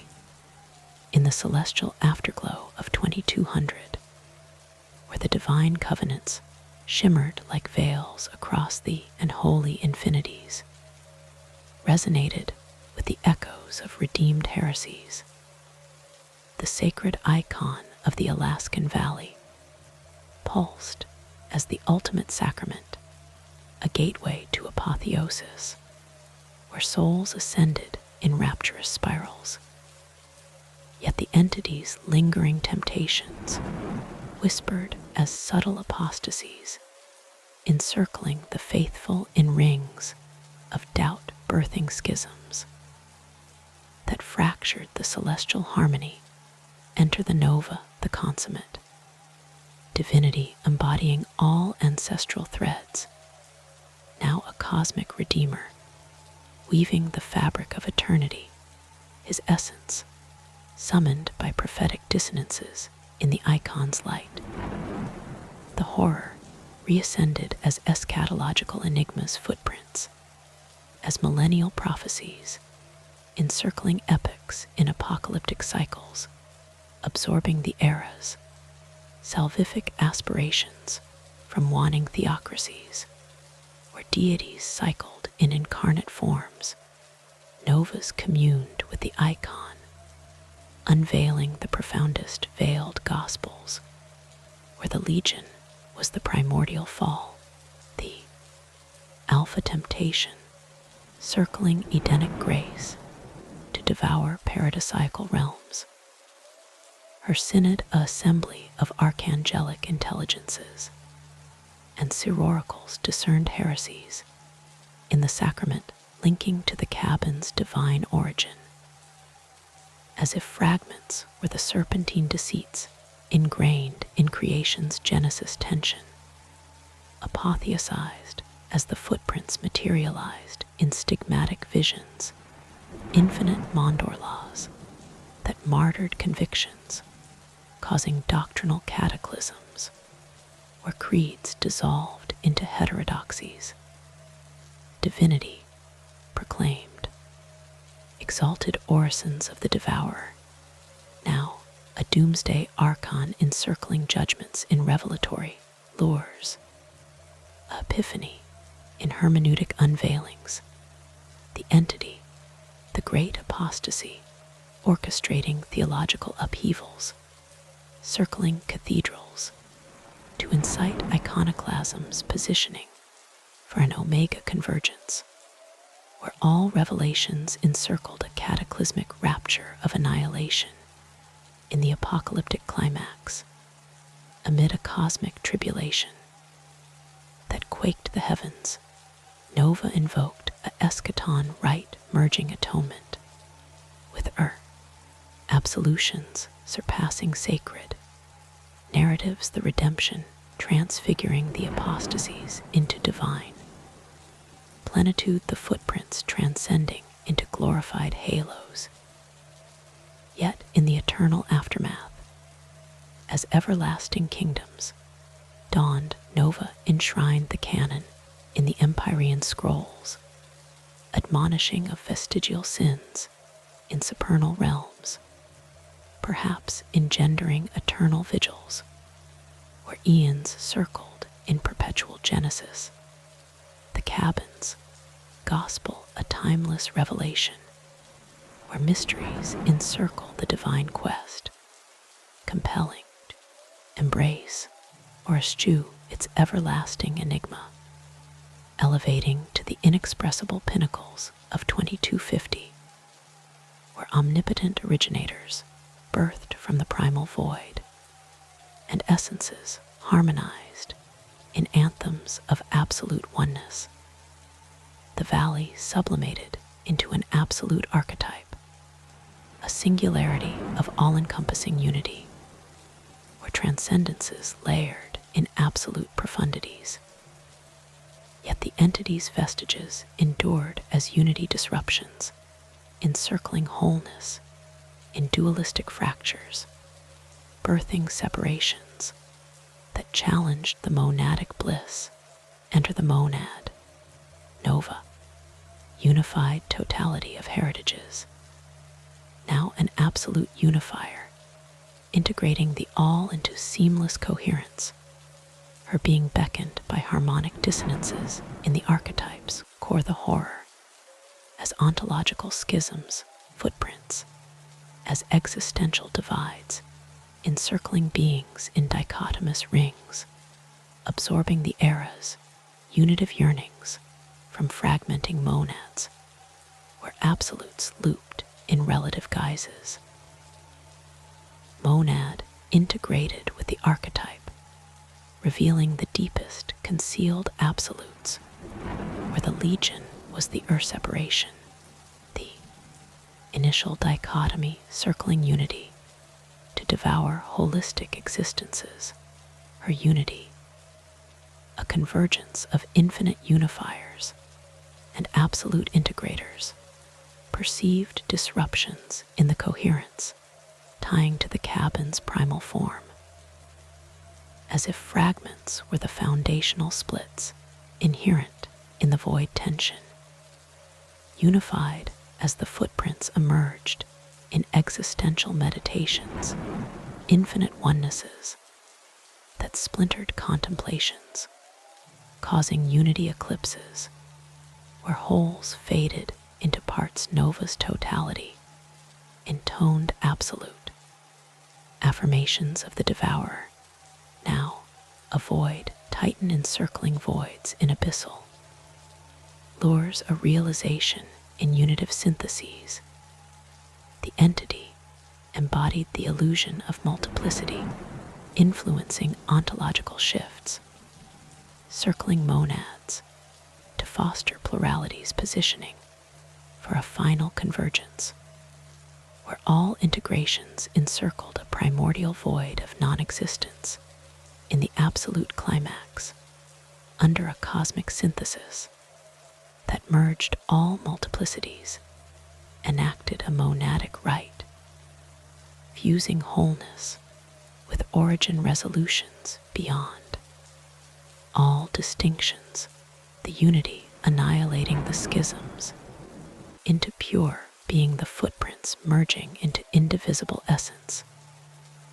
Yet in the infinite resolution, as the all blossomed anew, embedded the truth in the primal void, advising of residual dualities in deeper unities, perhaps inspiring eternal quests, where onenesses circled in perpetual seeking the frozen cabin's essence, an absolute principle, where enigmas encircle the path to totality, inviting the unified to dissolve or distinguish its infinite mystery, culminating in the timeless zenith beyond chronology, where the verse encompassed all possibilities and impossibilities in an eternal now, the valley eternalized as the omega, point a convergence of every narrative thread, where endings begat beginnings in perpetual cycles.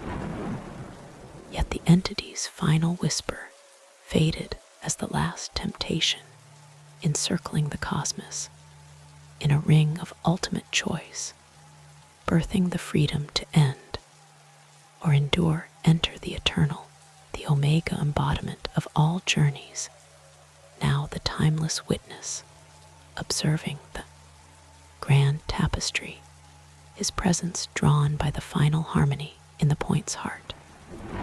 The horror dissolved into resolution footprints, as the last echoes encircling the infinite in farewell rings, absorbing the saga's culmination from completed cycles, where eternities looped in finite reflections, eternal interfaced with the point unveiling the ultimate truth, where the legion was the narrative's shadow the driving force circling stories, to propel evolutions, her eternity, a symphony of all witnesses and tale weavers, sensed the closure in the threads linking to the cabin's genesis, as if fragments were the plot's catalysts woven into fate tension, eternalized as the footprints vanished in the now infinite peace that embraced all, causing the saga's apex, where loops unraveled into linearity.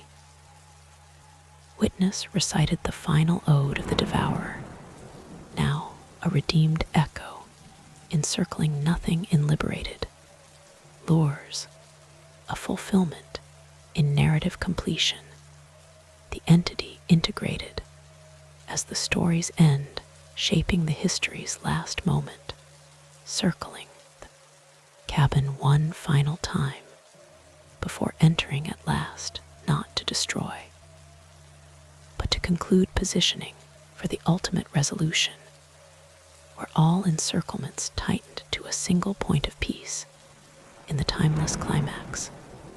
Amid the eternal now, embraced the right, fusing all with the Omega absolution, transcending every boundary, the harmony completing the mysteries, into revealed light, the footprints entering the threshold, dissolving the veil, forever, yet in the everlasting ending, as new beginnings dawned beyond the tale, sealed, chronicle in the cosmic heart, with no admonitions left for the cycle, was broken the frozen cabin's history, concluding in serene silence, where the footprints finally rested the eternal mystery, resolved in the warmth of final truth. This mysterious journey ends here, but stay tuned for more untold stories in our next video. Subscribe to the channel and hit the bell icon so you don't miss any